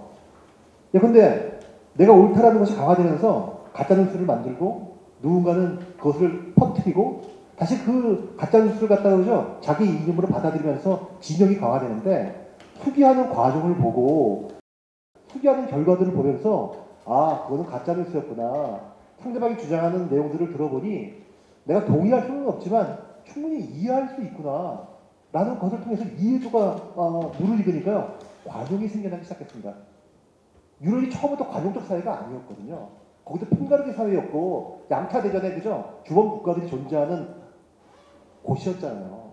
근데 그 나라들이 어떠한 방식으로 후기성을 사회에 뿌리내리게 했으며 공론조사를 통해서 어떻게 일반 유권자들과 정치인들이 관용적 사회에 상대방을 이해하는 사회에 내 입장만 무조건 옳다고 주장하면서 그죠?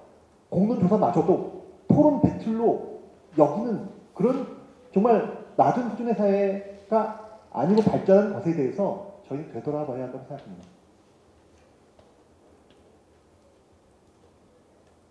사전 여론조사에서 내 입장이 많은 부분 채택됐는데 수기 과정을 통해서 사후여론조사가 나왔다는 것이 그게 수기 토론의 목표가 아니거든요. 그 과정을 통해서 얼마큼 많이 이해가 되었는데 상대방의 입장으로 결정되더라도 난 동의할 수 있는 수준으로 관용도가 높아졌는데 또 이 결과가요. 시민의회라고 있는데 시민의회에서는 각국의 시민회의는요. 이런 것들을 넓히는 과정입니다.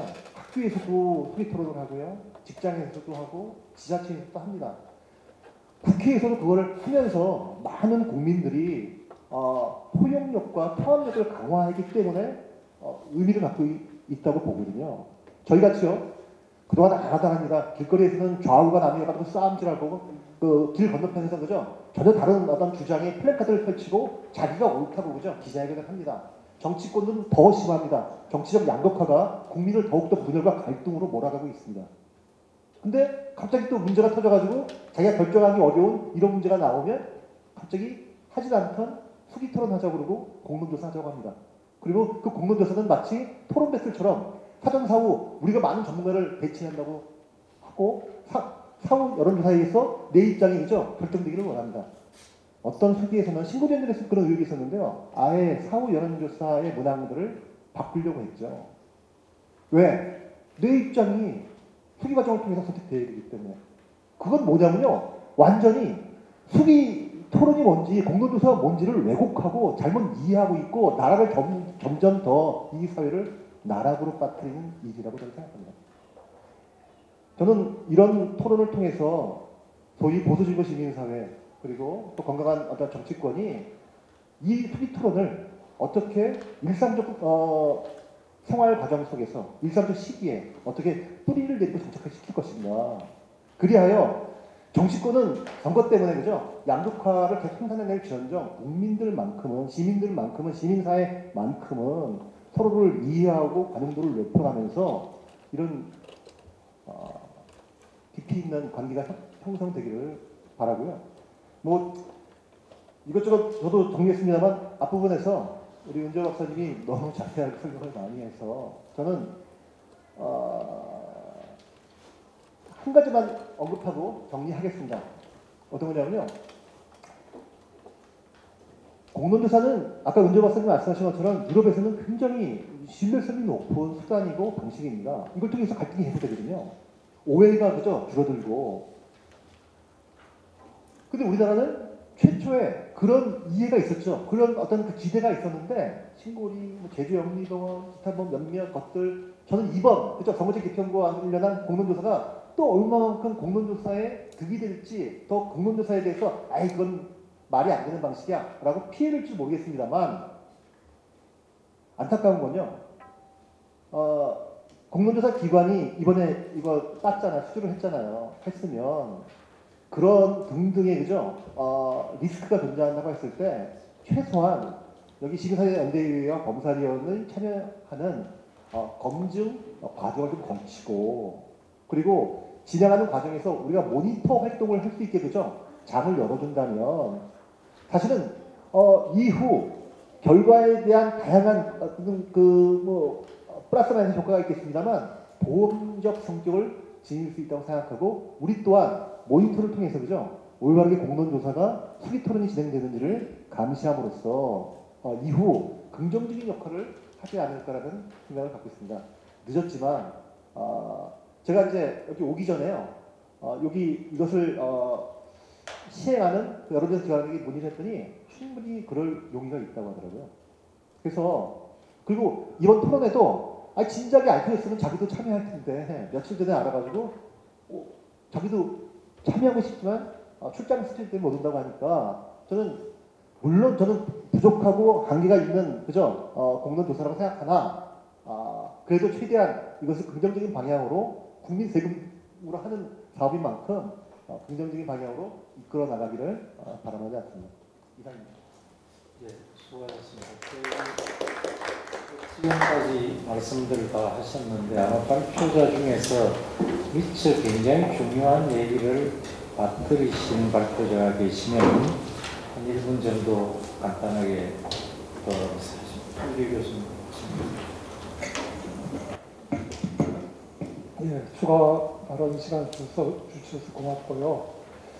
제가 아까 토론할 때 말씀드렸듯이 원래 토론 원고는 토론 주제는 지금 나와 있는 세 개 안의 장단점을 비교하고 이렇게 하려 했는데 오늘 토론 주제하고 달라서 새로 이제 그걸 폐기하고 새로 만들었는데 마침 또 조은민 교수님께서 이 중대선거구제와 이 권역들 이걸 말씀을 하셨기 때문에 이걸 이제 말씀을 안 드릴 수가 없어요. 왜냐하면 토론이 돼야 되니까.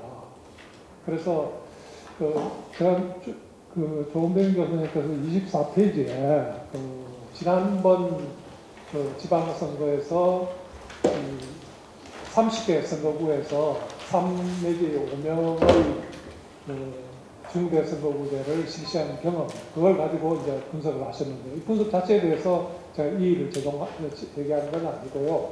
다만 결론을, 이 결과를 일반화하기는 상당히 문제가 있다는 말씀을 드리겠습니다. 왜냐하면 조 교수님께서는 이게 2등 이하는 굉장히 득표율이 낮아져서 득가스표의 등가성에 문제가 있다는 말씀도 하셨고, 대만이나 일본에서 실패한 제도를 왜 도입하려느냐 이런 말씀도 하셨고, 그 다음에 이 결과 별로 유의미하지 않았다.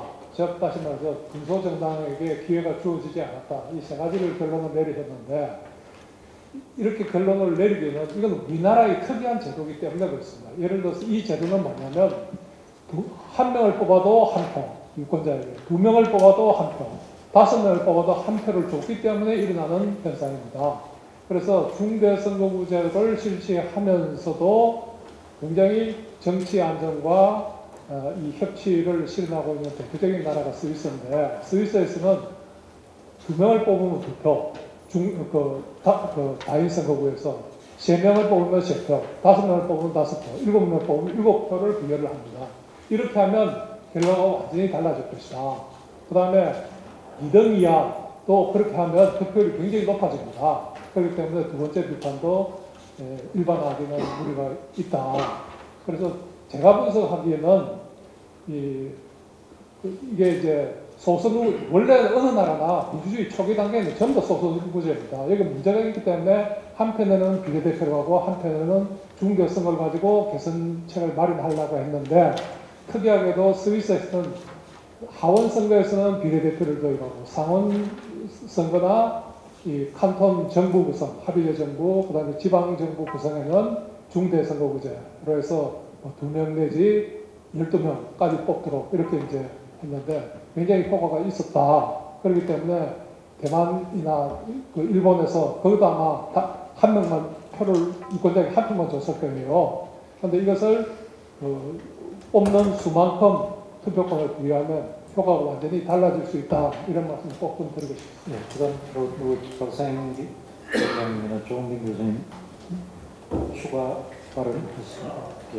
네, 동의합니다. 여기는 한국에서 그런데 지금 국회의원들에서 그러니까 중선거구제, 다인선거구제 하면서 사실 선거제도고 투표 방식에 대해서는 아직 논의가 되어 있지 않은데, 이기우 교수님께서 이 다인선거구지만 제가 전제했던 건 SNTB라고 단기 비양식 선거제도, 우리나라도 그랬었고, 우리나라도 그렇고, 일본도 대만도 다 그렇고, 유럽에서는 그 다인 선거구제에서는 단기 2양식 STB라는 선거, 그러니까 투표 방식이죠. 투표 방식에 따라서 하는데 여기서는 제가 얘기했듯이, 그러니까 뭐 한국이나 지금 일본이나 대만에서 했던 방식인데, 그러니까 지금 모르겠습니다. 국회의원들이 그 다인 선거구제 하면서 그 투표 방식까지 논의했으면 좋겠습니다. 이 교수님 말씀하신 대로. 네, 이상입니다. 감사합니다. 네,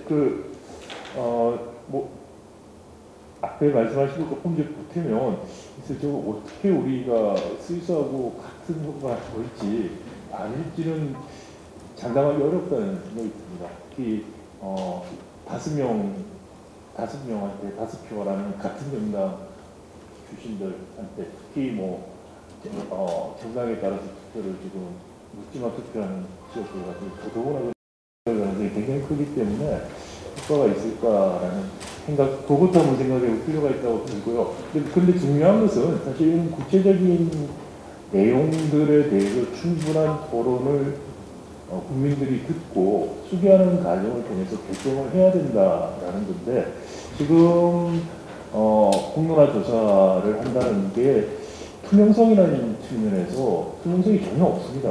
그렇기 때문에 이렇게 공론화 조사를 한다는 게 과연 어떤 의미가 있고, 마치 이게 나중에 결과가 나와도 도대체 어떻게 해서 이 결과가 나왔는지를 받아들이기도 어려워지는 것이다. 그래서 많은 예산을 들여서 지금 한다고 하는데 시작을 아직은 안 했으니까 최소한 투명하게 어떻게 하겠다는 것을 공개하라는 건 저희가 요구해야 될 것 같고, 그 과정에서 충분한 수기가 공론화조사위원회에 참여하시는 분들 뿐만이 아니라 마지막에 우리 토론해 주신 임원조 공동대표님 말씀에 공감하는데, 그게 국민들에게 중계가 돼야 된다고 생각이 돼요.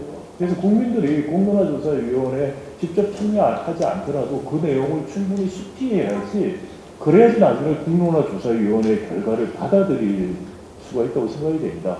두 가지, 투명한 것, 그리고 그 과정, 토론 과정을 국민들이 하게 공개를 해서 국민들 전체가 수비할 수 있도록 해달라는 거, 그 내용을 지금 서로 소모하는 것들에 대한 충분한 토론은 그때 이루어질 수 있다, 그래야 된다는 생각입니다.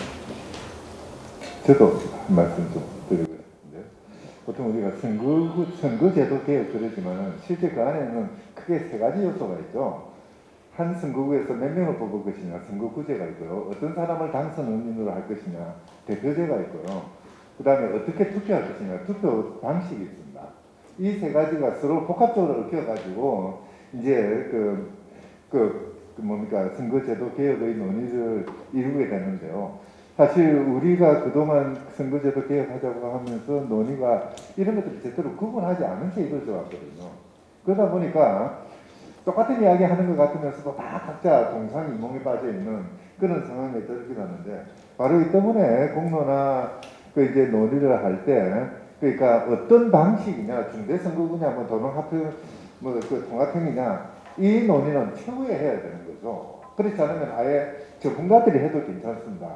중요한 것은, 그러니까 어느 정도의 유권자의 투표를 하면은 좀 러프하게라도 이제 당선인으로 할 것이냐, 우리 정치 구도에서 이제 양단계 체제를 타파하면서 다단계의 수준을 어느 정도 할 것이냐, 이런 정도의 이야기들이 먼저 나와야 되겠죠. 그리고 거기서 어느 정도 의견이 모아지면은 그것을 실현하는데 가장 좋은 방법은 A 방법, 그 다음 방법은 B, 이렇게 해서 이걸 선택하게 만들거든요. 이게 이제 소위 말하는 시민의회에 있어서 모래시계 방식이죠. 전문가가 중간에 끼어들어서 정비를 하고 구체적인 안을 내놓고 그것을 시민의회가 선택하게 만드는 방식인데요. 우리가 앞으로 공론화 과정을 지켜볼 때 과연 이런 식으로 제대로 되고 있는지조차도 같이 검토를 해야 될 것 같습니다.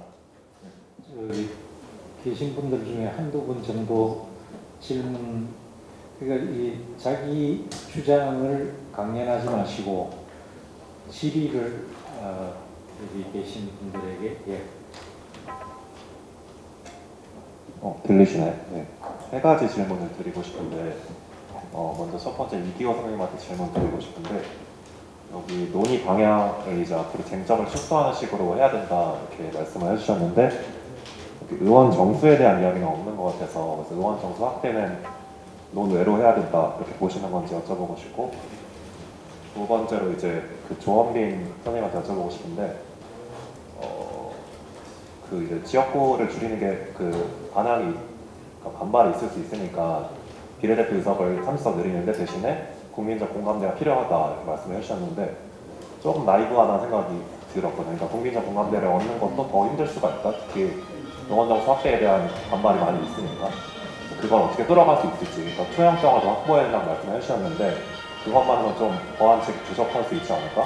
이런 생각이 좀 들었고, 마지막으로 그 은재호 선생님한테도 질문이 가능하면 하고 싶은데 그 100명으로 좀 줄여야 된다. 500명보다는 100명이 낫다고 해주셨고 성별이나 뭐 지역별 이런 안배는 그렇게 중요하지 않다 해주셨는데 사실 한국 사회는 굉장히 성별에 대한 정치 성향이 되게 다르게 나타나는 나라이고 지역별 격차도 굉장히 큰데 그걸 안배하지 않고 그냥 고려를 하지 않는 게 맞는 방식인지, 그러니까 네, 그 세 가지가 궁금했습니다. 예, 이 교수님. 네, 좋은 질문 감사하고요. 제가 일부러 말을 안 했습니다. 왜냐하면 의원 정수를 몇 명을 할 것인가는 본질적인 문제가 아닙니다. 그래서 이거를 처음부터 전제를 하고 가면 처음부터 일이 꼬입니다. 한쪽에서는 줄이자, 한쪽에서는 늘리자 이러면 다음 단계를 도저히 못 갑니다. 그런데 구체적인 선거 제도를 하다 보면 협상 과정에서 그렇다면 이 제도는 조금 늘릴 필요가 있다. 이 제도를 택하면 늘릴 필요가 없다. 이런 논의를 할 수가 있는데 처음부터 몇 명 들자 이렇게 하면 그게 합의가 지금 상태는 불가능합니다. 그렇기 때문에 지금 촉박한 협상을 해야 되는 이 시점에서 그 문제는 그게 아마 정계특위에서 그래서 문제에서 뺐을 거예요. 저도 같은 관점이고 이걸 완전히 제외하는 게 아니라 협상 과정을 넘기잖아요. 네. 질문 감사합니다. 되게 중요한 질문이죠. 그러니까 국민들은 의원 정수를 늘리는 것에 대해서 절대 반대하는데, 그러니까 진짜 반대하는 건지, 왜냐하면 의회에 대한 불신이 워낙 높기 때문에 반대하는 건지, 저는 후자가 더 맞다고 생각을 하거든요. 그리고 그 선거제도 개혁 목표 자체가 비례성과 대표성 향상이라고 본인들이 얘기했으면서 비례의석 증가 없이 이런 것들을 47석만 가지고 이것들을 달성할 수 있는 구조적으로 불가능합니다. 그래서 본인들이 목표가 이렇고 나는 다수의 국민들도 여기 목표가 상식적이다라고 생각을 하면은 저는 국회의원들이 할 일이 본인들이 그 기득권이라든가 본인들에 대한 개혁 내용들을 확실히 얘기를 하면서 설득하는 게 필요하지, 단순히 국민들이 증가시키는 걸 싫어하니까 우리는 못한다 그런 것들은 오히려 본인들이 기득권을 보호하기 위해서 국민들의 의견을 왜곡하는 게 아닌가라는 생각까지도 합니다. 이상입니다. 저기요, 수기 토론 100명, 500명 질문인데 지금 목소리만 나오시는 거예요? 예. 네, 연정입니다. 수기민주주의 대표성 관련해서 질문을 주신 것으로 이해했고요. 100명으로 줄여도 되고, 뭐 성별이나 지역별 안배나 이런 대의제의 대표성이 중요하지 않은 건 아니다라고 말씀을 드렸는데, 그것이 한국 맥락에서 적실성이 있겠느냐 이런 질문인 것 같아요. 실제로 가능하다고 저는 생각을 하는데요. 이유는 이렇습니다. 아까 결론에 잠깐 말씀드렸지만 공론화에 참여하는 분 한 분 한 분은 한국 사회에서 자라고 한국 사회의 상식을 내재화시킨 사람으로서 가장 보편적인 수준의 선택적 능력만 있으면 그것이 남자든 여자든 경상도 사람이든 전라도 사람이든 우리 모두의 공익을 위해서 자신의 이익을 내려놓을 줄 아는 사람이라는 기본적인 전제가 있습니다.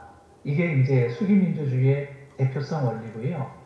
그렇기 때문에 인간 본성에 대한 낙관적 견해를 가지고 있고요. 이 낙관적 견해 때문에 공론화가 망가지기도 하는데 바로 이것을 예방하기 위해서 공론화 경험이 많은 나라에서는 참여자 한 분 한 분에 대한 공론화에 대한 이해와 수기민주주의의 원리에 대한 이해를 넓히기 위해서 굉장히 노력을 합니다. 다시 말해서 아까 말씀드린 것처럼 어차피 100명을 뽑든 1000명을 뽑든 전체를 이 소수가 대표할 수는 없습니다. 할 수 있다고 믿는 게 대의민주주의겠죠. 그런데 수기민주주의는 어차피 대표할 수는 없습니다. 수가 중요한 게 아니라 칸트나 무슨 우리 롤스의 관점에서 보자면 한 인간이 가지고 있는 내적 성찰의 메커니즘은 다 똑같기 때문에 가능하다고 보고 있는 것이죠. 다 결론적으로 말씀드리지만 이것을 낙관적인 전제라고 보시면은 이것이 함정이 될 수가 있고요. 이것이 공론화의 생명이라고 보신다면은 1000명이 아니라 100명만으로도 충분하다는 근거가 되기도 합니다.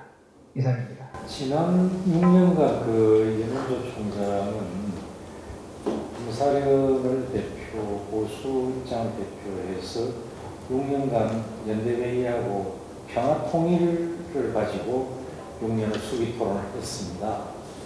전국을 돌면서 지금까지 한 8,000명 정도, 한 100명씩 모여서 전국을 다 했어요. 그 경험치가 있으니까 이번에 국회에서 하려고 하는 그 수기 토론 방식, 이것이 과연 잘하는 건지 하는 좀 평가를 좀 말씀을 드리면요. 수기토론은요, 수기토론은 테이블에서 원탁 토론을 합니다. 그 단위가 10명 안팎이에요. 많은 12명. 100명이 모여도 10테이블, 200명인데 20테이블인데요. 결국 200명이 함께 토론하는 것이 아니라 10명씩 토론하게 됩니다. 밖에 있는 토론하다가 뭐 들여다보고 커밍할 수도 없어요. 근데 제가 느끼는 건 뭐냐면 저는 이렇게도 또 세상을 구분합니다. 공정하게 설계된 공론조사 수기 토론을 겪어본 사람과 말은 듣고 뭐 논문도 썼지만 아예 듣지도 겪어보지 못한 사람 두 부류로 나눌 수 있다고 생각합니다. 저는 지난 5, 6년 동안 이 활동을 하면서 수기 토론 과정에서 자기의 생각이 변화하고 관용도가 높아져서 눈물을 터뜨리고 감동하는 분들을 너무 많이 봤고요. 저 또한 마찬가지의 감동을 느꼈는데 저는 이러한 경험들이 생각해보세요. 평화통일, 무슨 눈물을 흘리는 주제가 하잖아요. 자기의 변화를 느끼기 시작하면 저 사람은 악마야, 악마를 규정해놓고 그죠? 막 철저한 자기 확증에 빠져있다가 이게 문턱이 탁 떨어지면서 그죠? 인간에 대한 사랑, 또한 인간 사회에 대한 애정들, 또 상대방에 대한 존중, 내 입장에 대한 성찰이 일어나는데 저는 그 지점이 되게 중요하고 그래서 경험해본 자와 경험해보지 못한 자로 좀 나눌 수가 생각합니다. 이번에는 좀 제대로 잘 해서 온 국민이 그런 것들을 좀 간접 경험하면 어떨까라는 생각 갖게 됩니다. 말씀드리면 그 수기 토론이라는 결과를 우리 사회가 받아들이려면 경험해본 자 말씀하셨는데 그런 경험들이 필요합니다. 근데 지금 우리는 경험이 일천하기 때문에 수기 토론 과정을 전 국민이 그러니까 거기에 참여가 몇 명이 아니고 그 과정을 전 국민이 같이 방송을 통하든 SNS를 통하든 같이 참여를 할 수 있어야지 수기 토론이라는 것의 신뢰가 생기는 것입니다. 그래서 그런 과정들이 이번에 꼭 있어야 된다는 거. 근데 그 전제가 계속 말씀드리지만은 절차라든지 주제 선정에 대한 투명성이 전혀 지금 담보 안 되고 있기 때문에 이게 정말 제대로 될지 그냥 배경된 여론조사 형태로 끝날지라는 그런 우려들을 하고 그런 우려를 저희들이 계속해서 지속적으로 제기할 필요가 있다는 생각이 듭니다. 오늘 대충 2시간에 걸쳐서 이야기를 안 했는데요. 여기는 모아지는 것 같습니다. 어쨌든 선거제도 개혁을 하면서 공론화 절차를 밟겠다라고 국회가 선언했고 또 진행 중인 걸로 알고 있습니다. 이제 그 부분 그 자체로서는 만족을 할 수는 없다. 중요한 것은 그 공론화 절차들이 그러니까 그 정말 진정한 수기의 그 과정들로 이루어져야 되는 것이고 또 그 결과에 대해서 공적인 그런 책임 있는 그 추진이 이루어져야 된다. 그리고 그렇게 하기 위해서는 그 공론화 그 조사 또는 수기의 과정들이 모든 국민들과 공유되어야 된다. 그리고 그렇게 하기 위해서는 또다시 전제입니다. 국회는 지금이라도 앞으로 공론화 그 의견 수렴의 과정들을 어떻게 할 것인지 명명히고 투명하게 밝혀야 될 것 같습니다. 어떤 절차에 의해서 어떤 내용을 가지고 경우에 따라서는 5,000명을 상대로 여론조사를 한다고 그러는데 1차 조사를 한다고 그러는데 거기에 설문은 어떻게 만들고 누가 만들고 설문의 검증은 어떻게 할 것인지 이런 것까지도 지금 다 밝혀내야지 그걸 바탕으로 해서 우리가 판단할 수 있고 또 경우에 따라서는 감시할 수 있고 또는 경우에 따라서는 그 결과에 대해서 동의하거나 반대할 수 있는 그런 힘이 생겨날 수 있는 것이거든요. 무엇보다 중요한 것은 지금 현재 국회는 국회의장이나 사무처는 마찬가지겠는데요.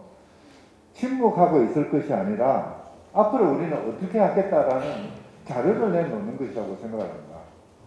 이 자리 그런 합의가 이루어지는 게 필요할지는 모르겠습니다만 한다면은 정말 그것부터 요구를 해야 될 것 같아요. 국회는 공론화 과정에 대한 모든 자료들을 공개하라.